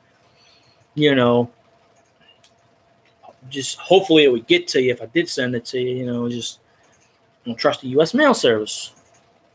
It's all about helping people out. I'm not into making money off the stuff, Hell, it'd be a miracle if I got it monetized on YouTube one time. It would take a miracle. You need 1,000 subs and 4,000 minutes of view. So it would just take a lot of miracles to do that. What time zone are y'all in? Pacific? Or like Hawaii has their own standard time zone, Hawaii zone? I mean, I don't know. Yeah, 1,000 subs is impossible. On my Saints page, I have 104. But just being in the coin, just being in the live stream today, I went from 113 to 117, just like that. 4 subs, just like that. And 2, I didn't even ask for. I really didn't ask for any. I just said, hey, I would sub you back if you sub me. And, and I subbed 4 people, and 4 people subbed me back. So, actually, I think you subbed me first, and then I subbed you. So, but it only showed you and one other guy. It didn't show the other 2 notifications. Well, yeah. I mean, if you have 1,000 subs, you can easily get to 4,000. Now, YouTube used to have a thing for. I don't really know the whole thing. I think they grandfathered it in because there's a YouTuber. They used to have a small business thing or something. I forget what it is. There's a YouTuber I talked to, and he's got like 100 and something subs, 135 subs, and he'll put out a video every 3 or 4 days. And he's like, I just got paid today. And I said, how much did they pay you? He goes, I got $25 today. I got $30 this one. Actually, YouTube banned him because he kept saying, he titled one of his videos, YouTube paid me today. And he put in the video, everybody dancing. And I was like, how much did you make? He's like, $27. I'm like, okay. I said, what did you do? Get grandfathered in? He goes, back when YouTube, whatever. You did that. Yeah, it's I wish I would have gotten that era. I made my YouTube about 10 years ago. I just never thought about it. But I guess they grandfathered those people in because those people that were in the program still get money. They just probably don't get a lot of money. YouTube's greedy. And I didn't even know when Haladala, or I think he said his name was Paul. We'll just go with Paul. When he said YouTube takes 30%, I'm like, really? They're that greedy? They make money from the ads. They make money from everything, and they're that greedy. Because Google owns YouTube. Yeah, I forget his name. $50 make you holla. I forget his name. He said his name was Paul, though, so. Yeah, I only found him on YouTube a few weeks ago, him and that Snacks dude, because they kind of relate to me in a way. Like he found those 4 silver 50-cent pieces from the grocery, and the guy said, "Oh, I just usually take them and melt them down." And I'm like, "Oh, you do know it's illegal to melt down U.S. currency. However, it's not illegal to melt down Canadian pennies because Canadians don't make pennies anymore. So if you get a Canadian penny, you can melt it down. And if it's pre-2000, you can melt it down because Canadian pennies are worth, I think, like 3.5 cents. So Digging Dave, he's familiar to me. I don't think I sub him. I think I've watched a few of his videos. The guy that I used to watch, and I don't give him any endorsement because he put out a video. Oh, I might follow that guy then if that's the case. There's one guy. I don't follow him anymore. And because he did a video, because, you know, with statues down here, the Confederate statues, New Orleans, all the Southern, for, you know, Civil War. They say it's slavery and stuff, whatever. They took all the statues down. So I clicked on one of his videos, and it's supposed to be a coin hunting video. It's a 30-minute video, and 20 minutes is about talking about the Civil War and the Confederacy and how the Confederacy lost and taking down the state. I told the dude this, and I'm unsubbing you. I said, I don't come on here for politics, dude. And that dude was JD's Variety channel. And I watched a lot of his videos, but I don't sub him anymore, and I don't watch his videos anymore because of that one video. Because that was a clickbait video, basically. He did some digging, but in the beginning. And then after he shows the video, he talks the rest of the video. So it's like a 30-minute video, and he shows 2 minutes worth of digging. So how is that digging? You know? So I'd rather keep, you know, if you want to talk about politics, make a politics channel. Don't, you know, he also does trick shots and stuff, but don't blend it in. And I told him that. I'm like, dude, I'm unsubbing from you because I come here to watch metal detecting and coins. I don't come here for politics and your whatever, you know. So that's a guy I don't watch anymore. He did good videos up until that point, but you know, with that Digging Dave, that name sounds familiar, so I'm pretty sure I watched his videos before. There are a bunch of coin. I'm running out of subscriptions. YouTube only lets you subscribe to 1,000 channels, and I'm at 967. And the last time I hit 1,000, YouTube deleted like half my subscription list, and I had to go back and sub certain people. Like my friends, they were deleting them. So if one day it says I unsub to you, it's not me, it's YouTube, because I don't unsub to people. Because it happened last time. It happened about 1.5 years ago, where I had to go back and find the friends that subbed me because I was losing subs like crazy. And I'm like, why am I losing 15 subs? What the hell? So, yeah, my list is at 969. Plus the 4 people tonight. So I put it at 973, actually. And probably a good 30% of those subs are people that are no longer on YouTube. So I have to clean my list. Like I subbed the Saints fans, and even if they haven't been on YouTube. So I have to go back and unsub a lot of these inactive accounts so I can get the total down. So YouTube don't come at me and, you know, whatever.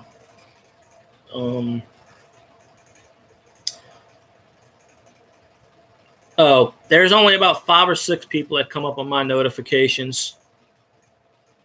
Okay. I make a video like maybe every 2 or 3 days.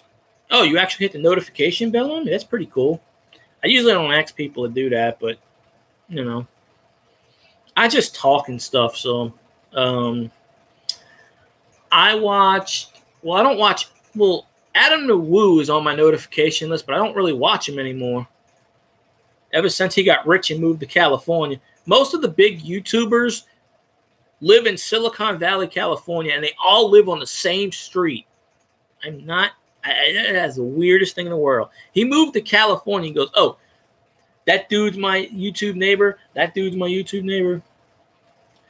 I don't get the whole, I don't know who this Logan Paul guy is, but he's got like 20 million subs. I don't know. The PewDiePie person, That's the mortal enemy. I didn't even know who the hell that guy was until he went on South Park. That dude's got like almost 70 million views, and I don't know. I don't understand that dude.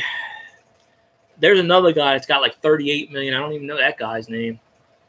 The only ones I have on my notification right now list, I have my New Orleans Saints, of course, but a lot of times it don't show me notifications. I have the Dr. Pimple Popper. I have her. She's got like 4 million. Adam Nawu, of course, but I don't really watch him anymore, so I might unsub him. Dead Body. Wait, this dude got famous for filming a dead body? What the fuck?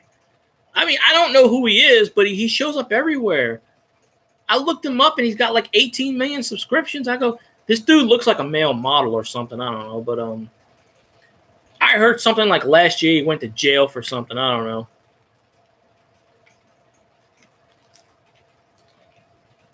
I don't even know who he is. All I know is he's a big YouTuber, and people keep saying I should sub to him, and I have no idea. I looked him up. I said, I don't know what the hell he is. I just heard something about he went to jail or something, but I don't know. He's got this vlog thing. I don't like to mention these. Yeah, I don't like to mention these big YouTuber people because of whatever. But I'm like, this dude's got 18 million views, 18 million subs, and I'm like, what the fuck did he do? Then I'm watching Dr. Pimple Popper, and she had this big YouTuber on there, this black gentleman. He's got like 5 or 6 million views. Then I watched the next video, and she's like, here's Logan Paul. And I go, what the fuck? And she does some kind of cosmetic surgery on him, takes out I don't know, does something. I'm like, what is this dude? And she's like, so I heard you just hit like 18 million people. And I'm like, well, a lot of these YouTubers, they get rich and famous after 3 or 4 years, and they retire. Like I said, Adam Nawu, I don't know if you know who Adam Nawu is. He's got 2 or 3 channels. He quit one of his other channels. He would go and drive around the country. And so now one day he decides he's going to move to California. So now he's like, oh, my neighbor's a YouTuber. Across the street's a YouTuber. That one's a YouTuber. So I don't know. So I follow him, Adam Nawu, the Dr. Pimple Popper. King of Random is a science. That's the science one. That's got like 10 million views. I like the science. That King of Randoms, if you like science and experiments and stuff, and just, you know, that's one. I recommend that one. It was this dude, Grant, and he don't do it too much anymore. He handed it off to this other guy. So the other guy, like, they do weird stuff, like what would happen if you put aluminum in this, or one of them is would coke vaporize, and it did somehow. So that one's a notification, and I put the $50 man on notification. And there's like one other YouTuber I have on notification, D-Coop, and he's a New Orleans person. He's a Madden YouTuber. He's got like 7 or 8 million subscriptions, and all he does is sit there and he goes, and there is one Madden YouTuber that I can't really stand. I watch his videos. I don't know if he's Korean, Asian, but I watched a few of his videos because he was doing Saints YouTube. He was doing a Saints franchise. He's a Chargers fan, but he was doing Saints. That KKS person, no, I don't know who the hell Rice Gum is. Never heard of that one. No, this guy's name is KKS. Kayyes. I don't know, he lives in San Diego, I think. But I always said I would never name all these YouTubers on a video. Not that they give a shit about me, but yeah. Someone told me there is a Madden YouTuber who has like 28 million subscriptions and annoys his people. Like, he tells people, like, he tells them off. I don't know who it is. Maybe it's that Rice Gum person. I don't know. Never heard of that guy, though. But PewDiePie I heard of because I saw the South Park episode, and I go, who is this douchebag? And at the time, he had like 40 million views, and I go, what? This moron sits there, acts like a complete jackass, and talks about video games, and he has 40 million, and now he's up to 70 million almost. And I'm like, this dude's got it made. How many freaking... He must have a lot of kids and stuff. I don't know, because how the hell do you get 1/3 of the world's population viewing your YouTube? That's insane. Or 1/8 maybe. 70 million out of whatever. Yeah, and he has no talent. This is why I started my YouTube, basically, because he's a complete idiot. Most people I talk to say, oh, he's cool. I don't know why you hate him. Because he's a moron. I watched the video, and he's like, I think he's from Sweden. But the dude's got like 70 million subscriptions, and he's a complete jackass. And everybody I talk to around, like people I talk to in general, can't stand him. But people on YouTube apparently like him. And I didn't know who he was. I didn't know who the hell he was until he showed up in the South Park episode years ago. And I go, you know, the Cartman episode where he thinks he's PewDiePie. He thinks he's doing a thing, and they bring in PewDiePie to kind of make Cartman go away. And I'm like, who is this guy? And I watched the video, and I'm like, it had like 500 trillion views. And I'm like, I'm sitting here, and I'm watching this video. And I wasted 15 minutes of my life. And I'm like, this dude is not funny. He's untalented. Why do people watch this prick? And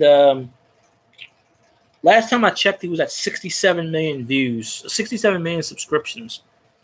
And my brother told me it took him like he was like one of the first people to start on YouTube.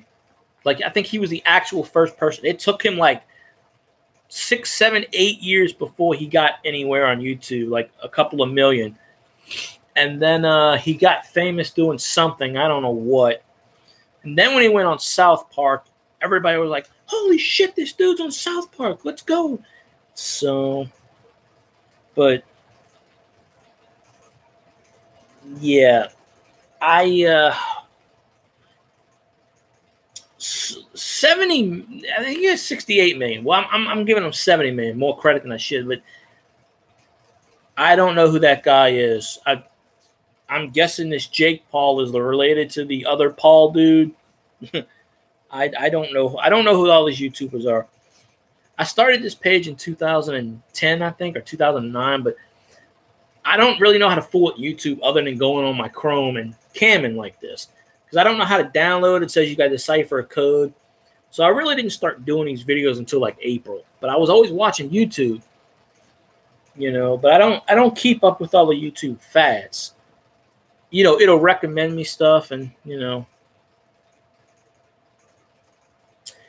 Yeah, that's what you call a idiot, douchebag, retard, moron. And those are the kind of people that YouTube needs to those are the kind of people that YouTube need to ban. But I'm going to go out on a limb here and say this guy's got like 62 trillion, and he's probably one of the top YouTubers, so they're not going to touch him. So, I mean, if this dude has anywhere near PewDiePie's numbers, I will go ballistic too, because I don't know this guy, but I'm going to look him up. Actually, my brother had mentioned this guy's name once before to me, but I didn't bother to look him up. I knew of a Logan Paul. I said, oh, I got the dude's the same dude. Well, yeah. Well, YouTube's screwing a lot of these monetized people over by messing with their views and demonetizing people. Onage Pranks is the one I like them. Onage Pranks. This dude Russell. He's got all kinds of voices and he does stuff. That dude got pissed because YouTube was taking away all his money and demonetizing his videos. He's like, okay. YouTube pisses me off 99.9% of the time. They took away like I did a video with like 170 views, and they put it from 170 to 55. And they said, "Oh," I said, "What was the reason?" And they said, "Oh, we don't count non-based humans." And I said, "What does that mean?" And they said, "Oh, sometimes there's computer programs that are programmed to go randomly watch people's videos for no apparent reason." And I go, "Really? So aliens count then?" And the person's like, "Yeah, if aliens watch your video, then that counts, but computers don't." And I was like, a view is a view. I don't care what the hell's watching me. I don't care if a dog's sitting there watching me. A view is a view. If a computer program wants to randomly watch people, fine with me. You know? Yeah. True. I like to wave to all the robots. Thank you for watching me, robots, whenever you do watch me. No, it's kind of funny because, oh, I got something they can flag. This finger right here and this finger right here. They can flag that. They're not going to bother with me. You know why they're not going to bother with me? Because I got 100 and something subscriptions. Okay? They're not going to touch me. I'm a little person. They don't even know I exist. For you to get on their radar, you have to hit 1,000 subscriptions. Then they start messing around with you. Then they start fucking with you. And if for some reason you get a building and you start building up a mass like PewDiePie, YouTube will not touch that bastard. They're not going to touch the gold mine. I'm telling you, the day that PewDiePie decides to retire and stop being on YouTube, YouTube will die. Because by that time, he'll probably have 300 million people. Everybody will be like, holy shit, where is my dude? Where's PewDiePie? YouTube will collapse. The economic world will collapse. That's how this guy, I don't know. It's just, you know. Probably. You know, I always hear about the algorithms. It depends. Is this dude white or black? That might have a lot to do with it. Or is he an alien? I don't know this guy.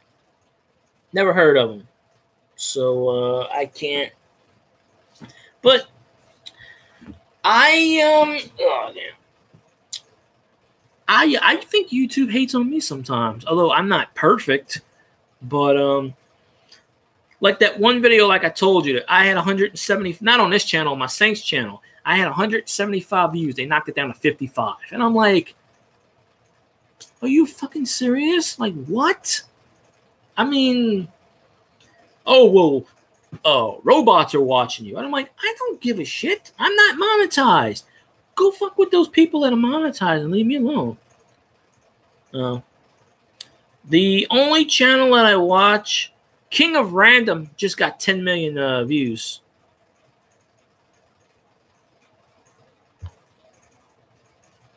Why did it tell me that was offensive? YouTube just told me that was offensive. I don't care if people say retarded.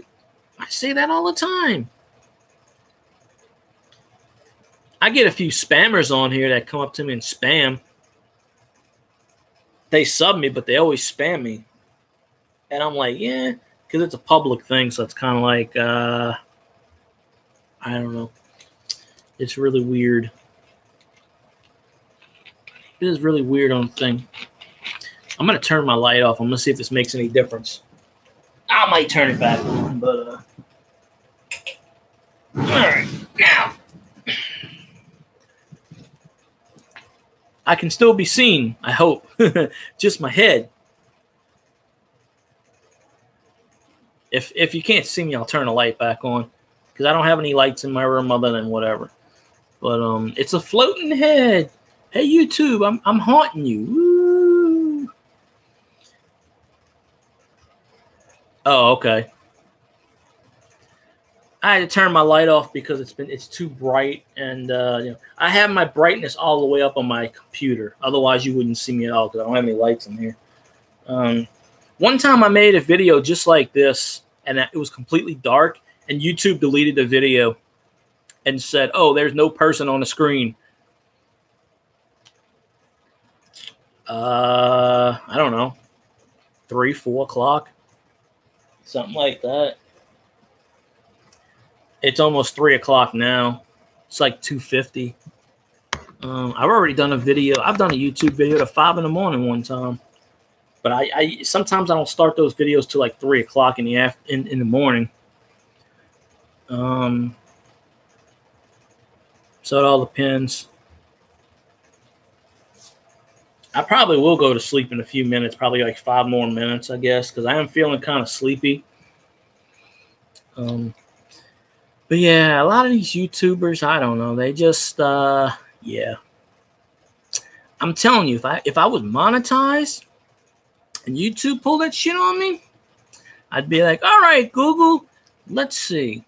But they always say, oh, it's their algorithm. We can't control anything. Ownage Pranks has like, I think like 2 million subscriptions, and they generally fuck that dude up the ass several times. And he made a YouTube video about it, and he's like, look, he's like, this screen thumbnail. Oh, and he's like, oh, this screen thumbnail is not offensive, and YouTube took it down. And I'm like, well, showing you those coins is technically the only third video I do. On this channel, I'll talk about anything, you know. I mean, I don't mind talking about coins all the time. That was only half the coins I showed you. I got way more. You know, but I have a metal detector, but I've just never filmed it. I went metal detecting 2 or 3 times. Didn't find anything. I kept getting signals, but I just don't know how to manipulate these signals. And I dig and dig and dig, and I'm like, where the? I would dig like 2 feet down, and I'm like, where the hell is this damn coin? Where is it? And I couldn't find anything. So I'm like, yeah. I found 5 pennies.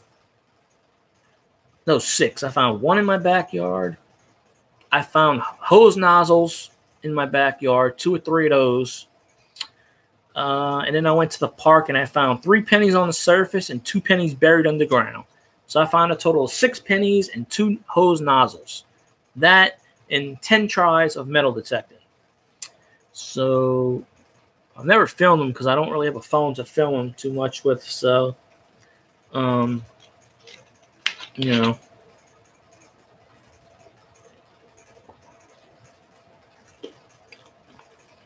You have another channel with another name on it? Because I have my We Are the Who Dat Nation, but that's for my Saints football team. So I try to only talk about Saints on that one. But sometimes people want to talk about whatever. The We Are the Who Dat Nation page is that's actually my friend's account. He's got 3 of them. But he never really fools with YouTube. I just go on there and I talk about Saints. And like this page, I have a combination of like 15 different groups, and they just pile into one. Sometimes random people sub me for no particular reason, which I'm good with and everything. So, you know, but usually I start these off with chatting to the people. That's just an episode series I came up with. And then I put the $55 video I made, and I made the video about the foreign coins I found a couple of months ago. Those are the only 2 coin videos I have on here, really. I'm just trying to get an idea of what to do and just general things, you know, certain ideas about stuff. You know, I don't really intend to be a high-class YouTuber because I seriously doubt I'm ever going to hit those numbers. I'd be lucky to hit, in all honesty, I'd be lucky to hit 1,000. I'm lucky to hit 200 at this point. I mean, but to get it from like, before I even made a video, I already had 82 subs. 3 days? That's it? You already got me in 3 days. There's a Saints YouTuber. She made her video 6 weeks ago, and she's almost at 300. And I'm like, how? What did you do? And she does like 5-minute videos, and they're not even live. And I'm like, okay. I just do live streams. That's all I can do right now.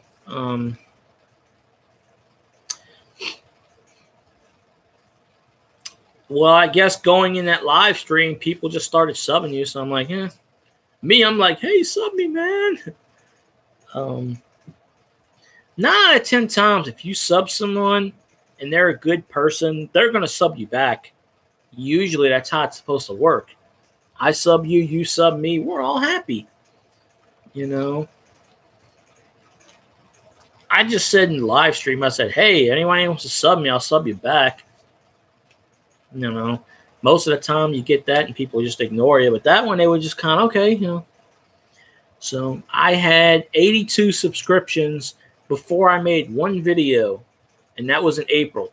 So from April to now, I went from 82 to 117. But anytime I would gain a person, I would get out. What would I do? I would throw a party. I guess at some point I would have to give away something, I think. I did that on my Facebook page once. I gave away a Saints card if I got a certain amount. See, I have a Facebook page with almost 19,000 likes. Saints page. It's like 25 shy of 19,000. And that took me the better part of 11 years to build that sucker up with word of mouth. You know?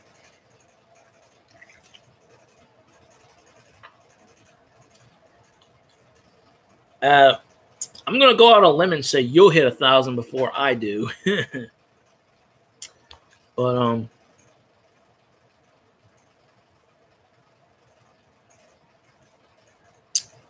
$7.60. Well, that ain't worth retiring for. There's a Saints YouTuber, and he's at 897. And he's a real hated YouTuber. He does this, what they call TTC. I think they call it the trash chat. And he goes around and he talks trash about all the teams. And he makes it to a point where all the opposing teams make videos just about how wrong he is and how they hate him and stuff. And this dude's like, I'll get you some subs, man. I'm like, no, I don't want these people coming on me. I don't want them making videos about me. You know, I don't need that shit. I don't, no. But I just wish I could have, you know, if it wasn't for this beta where they let you do the Google Chrome, I wouldn't be on YouTube because I don't know how to do the decipher code. I don't have a phone to do all that stuff. I have a flip phone. I used to have a regular Verizon phone, but I got rid of it. It broke. Well, I still have it, but it's just they wanted me to pay $260 for a phone, and I'm like, well, I already paid for it. And they said, no, you didn't. So I said, I'm not. Screw it. So I just got rid of the service. Still got the phone, really, but don't work.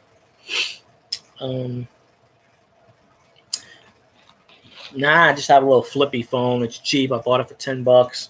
I don't use the phone too much. I don't need all that high-tech crap. I don't need an iPhone, or I never had that stuff. So $7.60 per video. Well, if you look at it like this, if you make a video every day of the month, that's about $200. Oh, yeah. Yeah. He makes $11 million a year off YouTube, I read. $11 million, and this was last year I read this. $11 million a year. It's probably more now. So, why is he even still doing YouTube videos is beyond me. Most of them, they get to, like you said, they get to 1 million subs, they make a shitload of money, you never see them again. Somebody made a YouTube video about the top 10 people that died and no longer do YouTube. And this list was really creepy. I don't know who put out this list. And 7 out of the top 10 committed suicide, and one of them turned into a mass murderer and is in prison somewhere. And they said this one dude had like 25 million subs, and one day he went on YouTube and he was sitting in his truck and he goes, "I'm gonna kill people. I'll be right back." And that was the last video he ever made. YouTube took down his videos, but somebody keeps putting them back up. And supposedly he went into a bank and shot a bunch of people, and he died. And no one was there to turn the YouTube video off. So YouTube just banned his account. But I saw this video, and I'm like, And you can tell this dude was pure evil because he starts smiling, and he goes, "I'll be right back." And he was parked in front of a bank. So I don't know. And you can hear like gunshots and stuff in this video. And I'm like, holy shit. So I think he just snapped. Some people can't pressure the can't handle the pressure, I guess. I mean, because once you become famous, the more you get famous, the more you have to make videos. Like the King of Random said, he became so popular that he got to a point where he almost broke down, and he had to hire this other guy. And then he's like, I finally figured out the success of YouTube where I can spend time with my family and I can still have somebody make videos for me and still get paid. So he handed it off to this other guy. This other guy hosts his channel now, but he still makes 50% of the profits off of YouTube because his name's still on. It's his channel. But he don't do any videos anymore. He hired somebody to do the videos for him. And he hired a bunch of people to do the editing and this and that. And he's like, well, I really don't have hands down on it anymore. But he's like, this is what you can do. And it's like a 10-step process. And I'm like, well, okay. And he's got over 10 million views. I started watching him. He was at 3.5 million. So in a year and a half, he jumped. But that video is about like science and stuff. It's like cool stuff. It's like one of them was what happens if you boil nail polish, and this dude got like 500 cases of every color nail polish. One of them's what happens if you boil liquid paper, whiteout. And it's also how to make cool things, how to make bracelets, how to make weird. It's science stuff. I can handle the pressure, but they just say something like the more popular they get, the more you have to put out videos to keep ahead of the pace, to keep it going.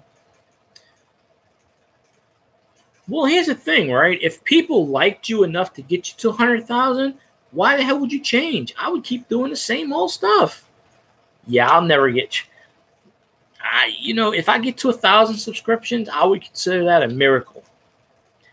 I just don't have I have ideas in my head, but I don't have the phone. I don't know how to go there. I don't know how to do the edits. I don't know how to do all that technical stuff. All I know how to do is live streams right now. I don't know how to do the other stuff. People don't want to sit there and do live streams and all the time.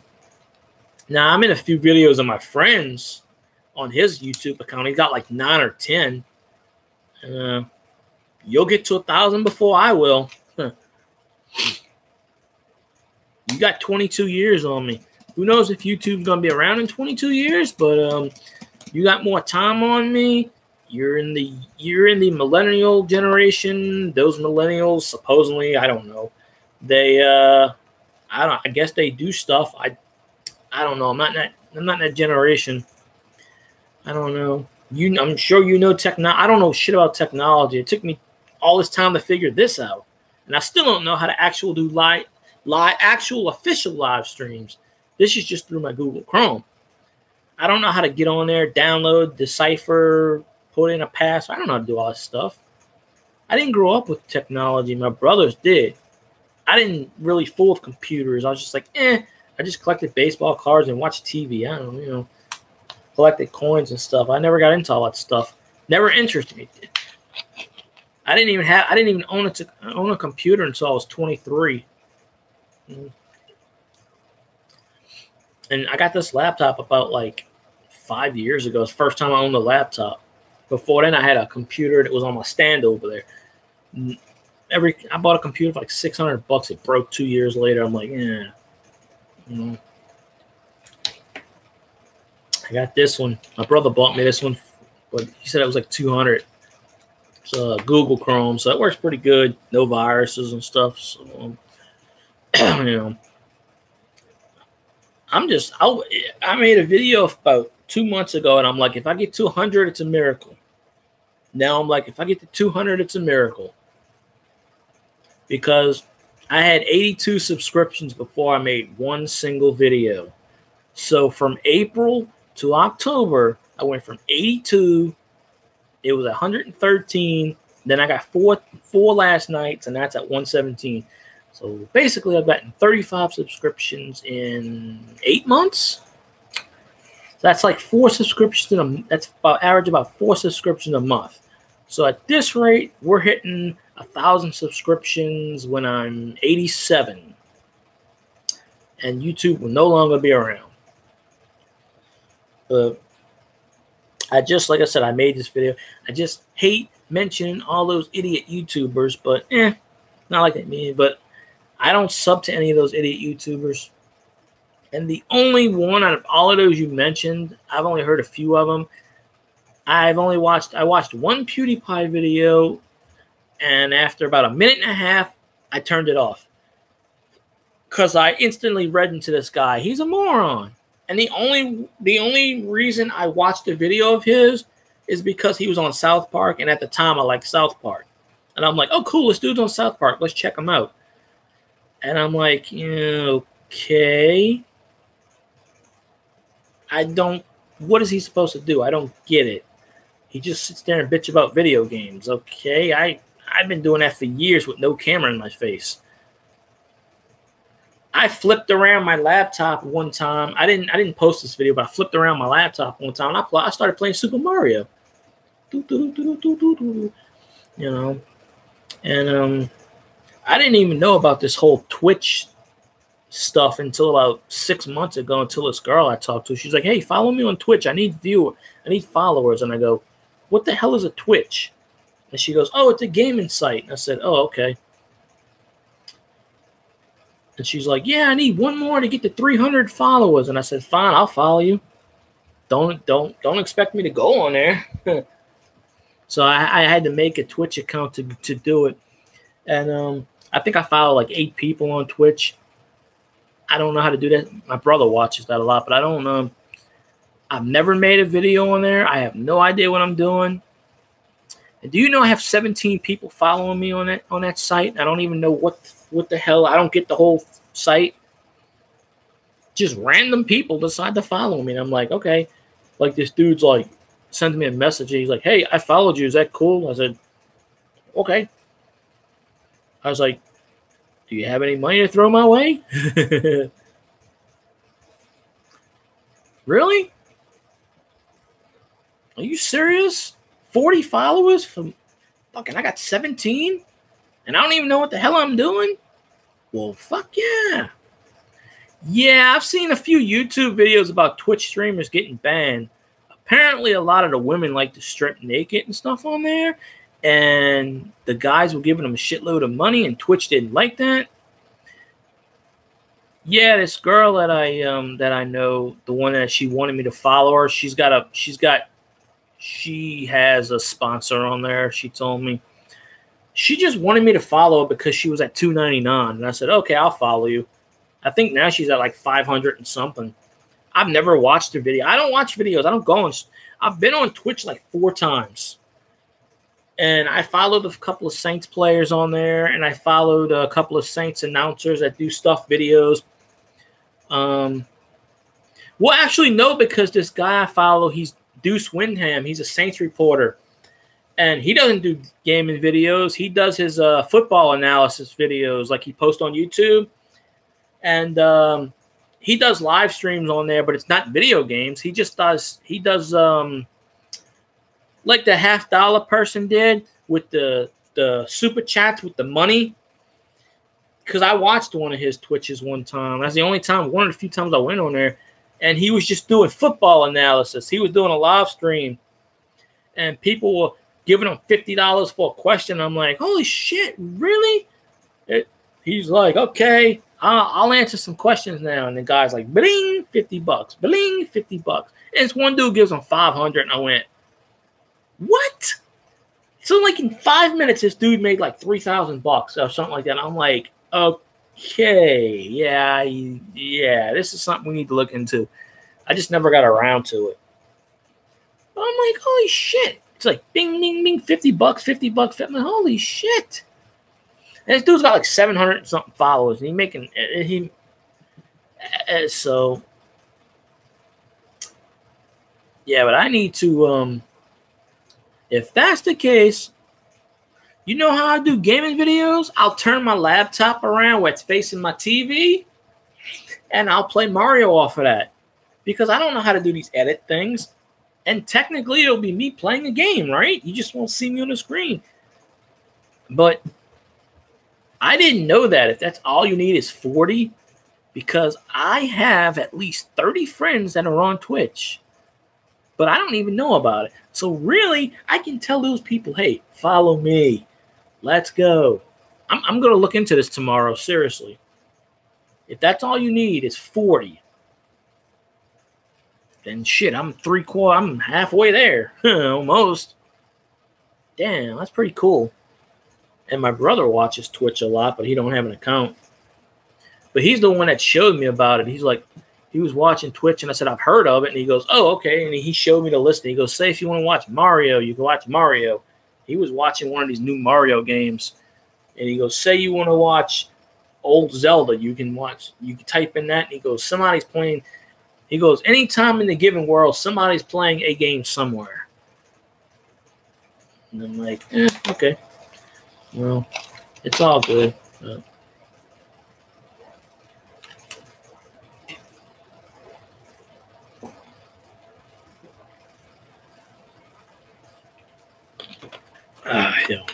I got to drink the water. My throat turns dry. Let's see. But I'm going to look into that later. Well, technically, it's 3:12. I wouldn't say tomorrow, but maybe tomorrow. I don't know. I got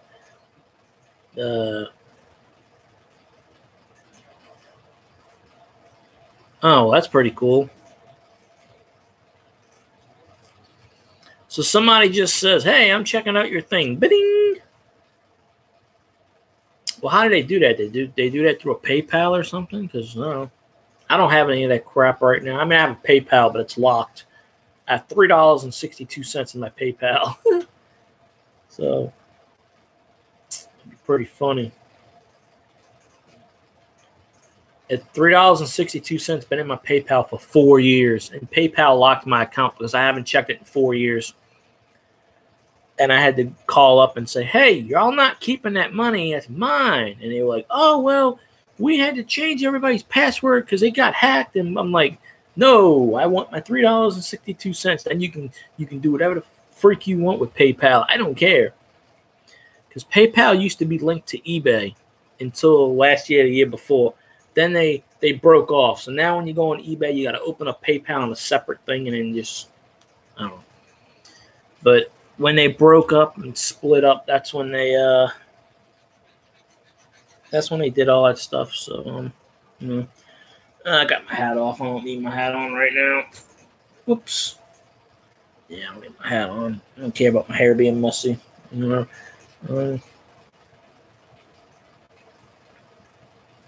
think I'm starting to look more like Drew Brees every day. Going receding hairline.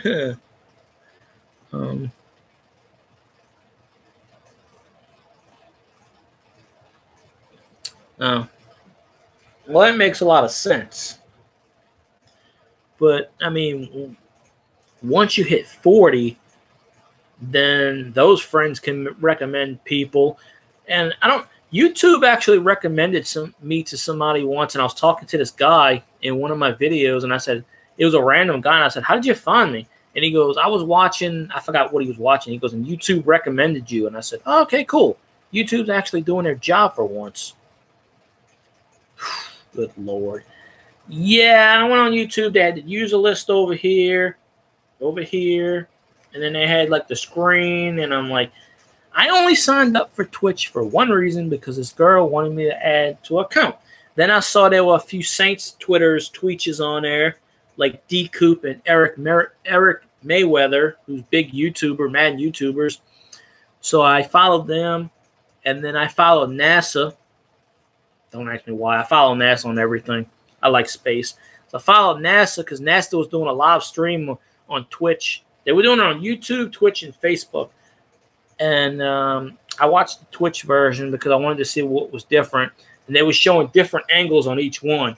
They were showing one angle on Facebook, one on YouTube, one on Twitch. And I think they even did it on Twitter. But they were showing different angles. So I was going back and forth. And I liked the Twitch angles because it was more close effect. And they were launching some space shuttle to the International Space Station. It was like 3 o'clock in the morning my time. And I watched it. And it was like 72-hour footage. And I watched some of it here and there. And I liked it. So, but I never actually did any videos on there. But if I did, like I said, I would do just what I'm doing now. I'd flip my laptop around to where my TV is. And I'd sit there and play Nintendo. They can't tell me anything because I'm playing a game, right? It's just, you know, it may be hard to see. But who in their right mind has a regular Nintendo who plays a Nintendo? I actually have the arcade version from 1983 of Mario Brothers. I'd play that because I guarantee you no one is playing that on Twitter. I mean, Twitch. I don't think anybody in their right mind. Because you have to give them what the people want. But then again, who's really looking to watch that on there either? So I don't know. It is what it is, I guess. Yeah, I'm feeling a little sleepy right now. I have to get up at probably get up at 10 or 11. I got to go somewhere. So in about 8 hours, I probably got to get up, which it's okay. I just got to go down the street to my brother's house. This was his house until he moved a few weeks ago down the street. He sold the house to his ex, and she owns a house now, which is the one I gave the coins to, which I said earlier. She was a coin collector. I don't know if she still is. She makes a hell of a lot of money just shipping stuff at home. So I need to learn how to do that. If she can make 5 figures doing that, I know I can. I got half a brain in my head to realize this theory. So I know there's a hell of a time difference on here, but I think I'm probably going to go because I'm feeling tired and, well, it's, you know, but normally I talk 2-3 more hours. I don't care. I think my record's like 3.5 hours. So Holla Dollar got me beat. So, but yeah, I tend to do videos every 2 or 3 days or when I'm bored.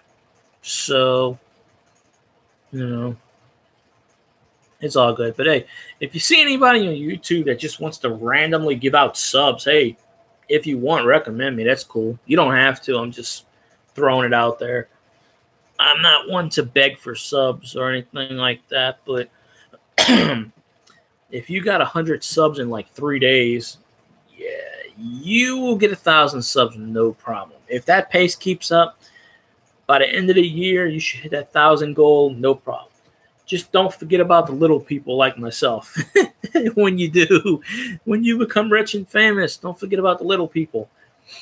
You know, because a lot of these YouTubers, as soon as they hit like 1 million, they become total pricks and assholes. I think it's the YouTube sensation, I guess. They figure, okay, I'm finally starting to make some money, and you know, I've noticed that. I'm dead serious. I've noticed that. Another YouTube I like to watch is Aqua Chigger. He does like metal detecting, but he does the underwater thing, swimming, and he does all kinds of other videos too. Yeah, Aqua Chigger has like 1 million or 2, but he's not an asshole. He's a cool guy. There's another guy I watch. He's a coin. He does the metal detecting. His name is Nugget Noggin. He's a religious dude. He starts off every video with like one of these psalms from the Bible or something, poems, whatever you call it. Plus, he's got a hot girlfriend. I think he's got like a couple of million, 3 or 4 million. He does metal detecting. He's been on YouTube for like 10 years, I think. But he's from the South because he's got that accent. I think he's from like Tennessee or something. He does pretty good work with metal detecting. He knows the metal detecting. He knows what he's talking about. I don't think anybody's mad at him. So, but I haven't watched any of his videos in a while. But I'd recommend him for the metal detecting. I don't know if you're in the metal detecting. That is sort of like a coin, but it's not like a coin roll coin thing. But metal detecting is in the same thing.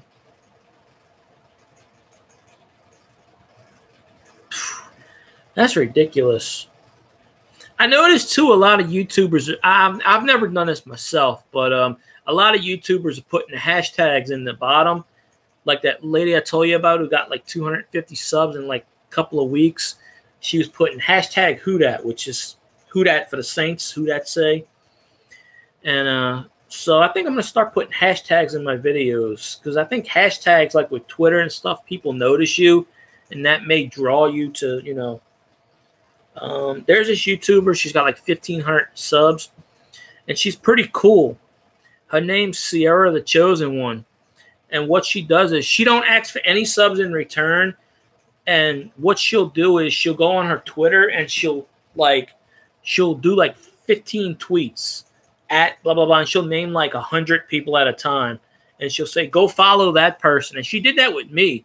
And she didn't even know me. She started talking to me. She's like, hi, how you doing? And after about a month, I talked to her once in the last 3 months. But she was like, I don't want you subbing me back. She's like 1,500. She's like, you don't have to sub me back. I don't do it for that. I just want to help people, blah, blah, blah. So, you know, and she don't even care what video, she don't even care what you're doing. If you're a YouTuber, if you're a small YouTuber, she'll say, hey, go follow, blah, blah, blah. They good people. So, if you have a Twitter, her name's Sierra the Chosen One, you know, she'll give you a shout out, you know. She's pretty cool. She actually subs me on here. Yeah. She was a random sub. She's like, oh, I just go on. I think what she said was she came on here 3 or 4 times. I haven't seen her. That's the thing about people that sub me. I see them for a few weeks and I never see them again. They still sub me, but I never see them pop up again. So I have 3 mods on my channel. I've never seen them again. In like 6 months, I've seen them once. They don't never come on here. So I have to make new mods, I guess. But she found me on here, and I said, hey, how you doing? Blah, blah, blah. And I said, how'd you find me? She goes, oh, you were on a random list. I just started watching random people. So she found me. And then I started talking to her, and she's like, oh, I'm gonna share your name. And I'm like, okay, that's cool, whatever. And they had about a list of like 15 people, and she did a bunch of tweets. And she tagged me in it, and I think, you know, it got me like maybe 3 or 4 subs. It didn't blow up, you know, it didn't blow up everything, but you know. So there are people like that. And I subbed her. She's like, well, you don't have to sub me. I don't ask for anything in return, blah, blah, blah. So maybe one day she'll randomly follow you. I don't know. It just happened that way. She liked my beard, she told me, so maybe that's why. I don't know. But yeah, I have her on Twitter. She does a lot of singing. She does videos where she sings cover songs and stuff, like singing and stuff. I think she's got like 1,500 subs, or maybe it's 1,200. I want to say it's 1,500, but she's got over 1,000, let's say. But she don't do it for the money.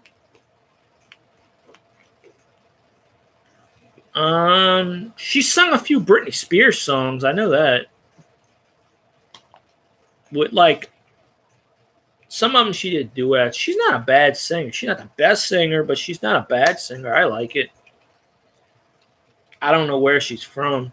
Oh, wait, no, she's from Florida, actually. That's right. I remember she told me she's from Florida. So that's like 16 hours away from me, I think. I don't know. But if you happen to see someone that says Sierra the Chosen One, then that's her. Because she told me she randomly views, like she goes on the page and she just randomly views people. So, and she's a real person. It's not a catfish situation. She's a real person because I checked it out. Because I saw a live stream of her once. So, all right. Damn, I just hit 2.5 hours. Whew. Damn. All right, Jamie. Hey, it's been cool talking to you. I'm going to head out. I'm going to go to sleep and get me some sleep, you know. I know this is time differential, but I appreciate you subbing to me, of course. And, you know, anytime you want to chat and I'm on, I don't mind chatting because I like to kill some time, you know. And all that good jazz. But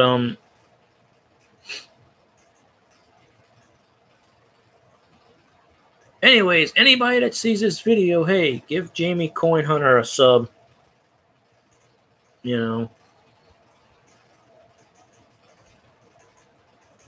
Most of the time when I do that, people will sub back and forth. So, no problem. We all got to look out for each other. Hell, on my Saints page, I got like this. I got this one dude like 7 subs, and then he came back to me and he's like, "Hey, can you get me some more subs?" And I'm like, "Dude, this dude got 78 subs, and at the time I had like 104, and I'm like, dude, I don't have that many more subs than you, and I already got you like 7 subs." And he's like, "Dude, but I need you to get me more subs." And I'm like, he does like music,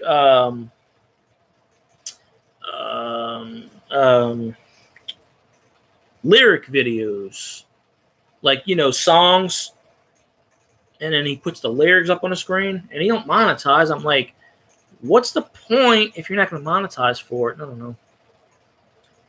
But I'll give him a shout out to Awesome Joe Productions. There, I did my duty. So awesome. I've gotten this dude 7 or 8 subs. I'm gonna get him some more, I guess. Apparently, I don't know. So he does come on here from time to time. So Awesome Joe Productions. There's that shout out. So I don't know. So all right, well, like I said, I'm gonna go nap out. So, but I appreciate the sub. You actually watched the whole 2.5 hours. That's amazing there, because I've never had people to usually do that. You know, but let me know how it turns out, what coins you buy, all that good stuff. I'll be on probably tomorrow and the day after. So, okie dokie, Jamie. Well, I'm gonna wrap this up. So I appreciate you. All you should do, give this man 400 million subs. So, all right. Night. Have fun.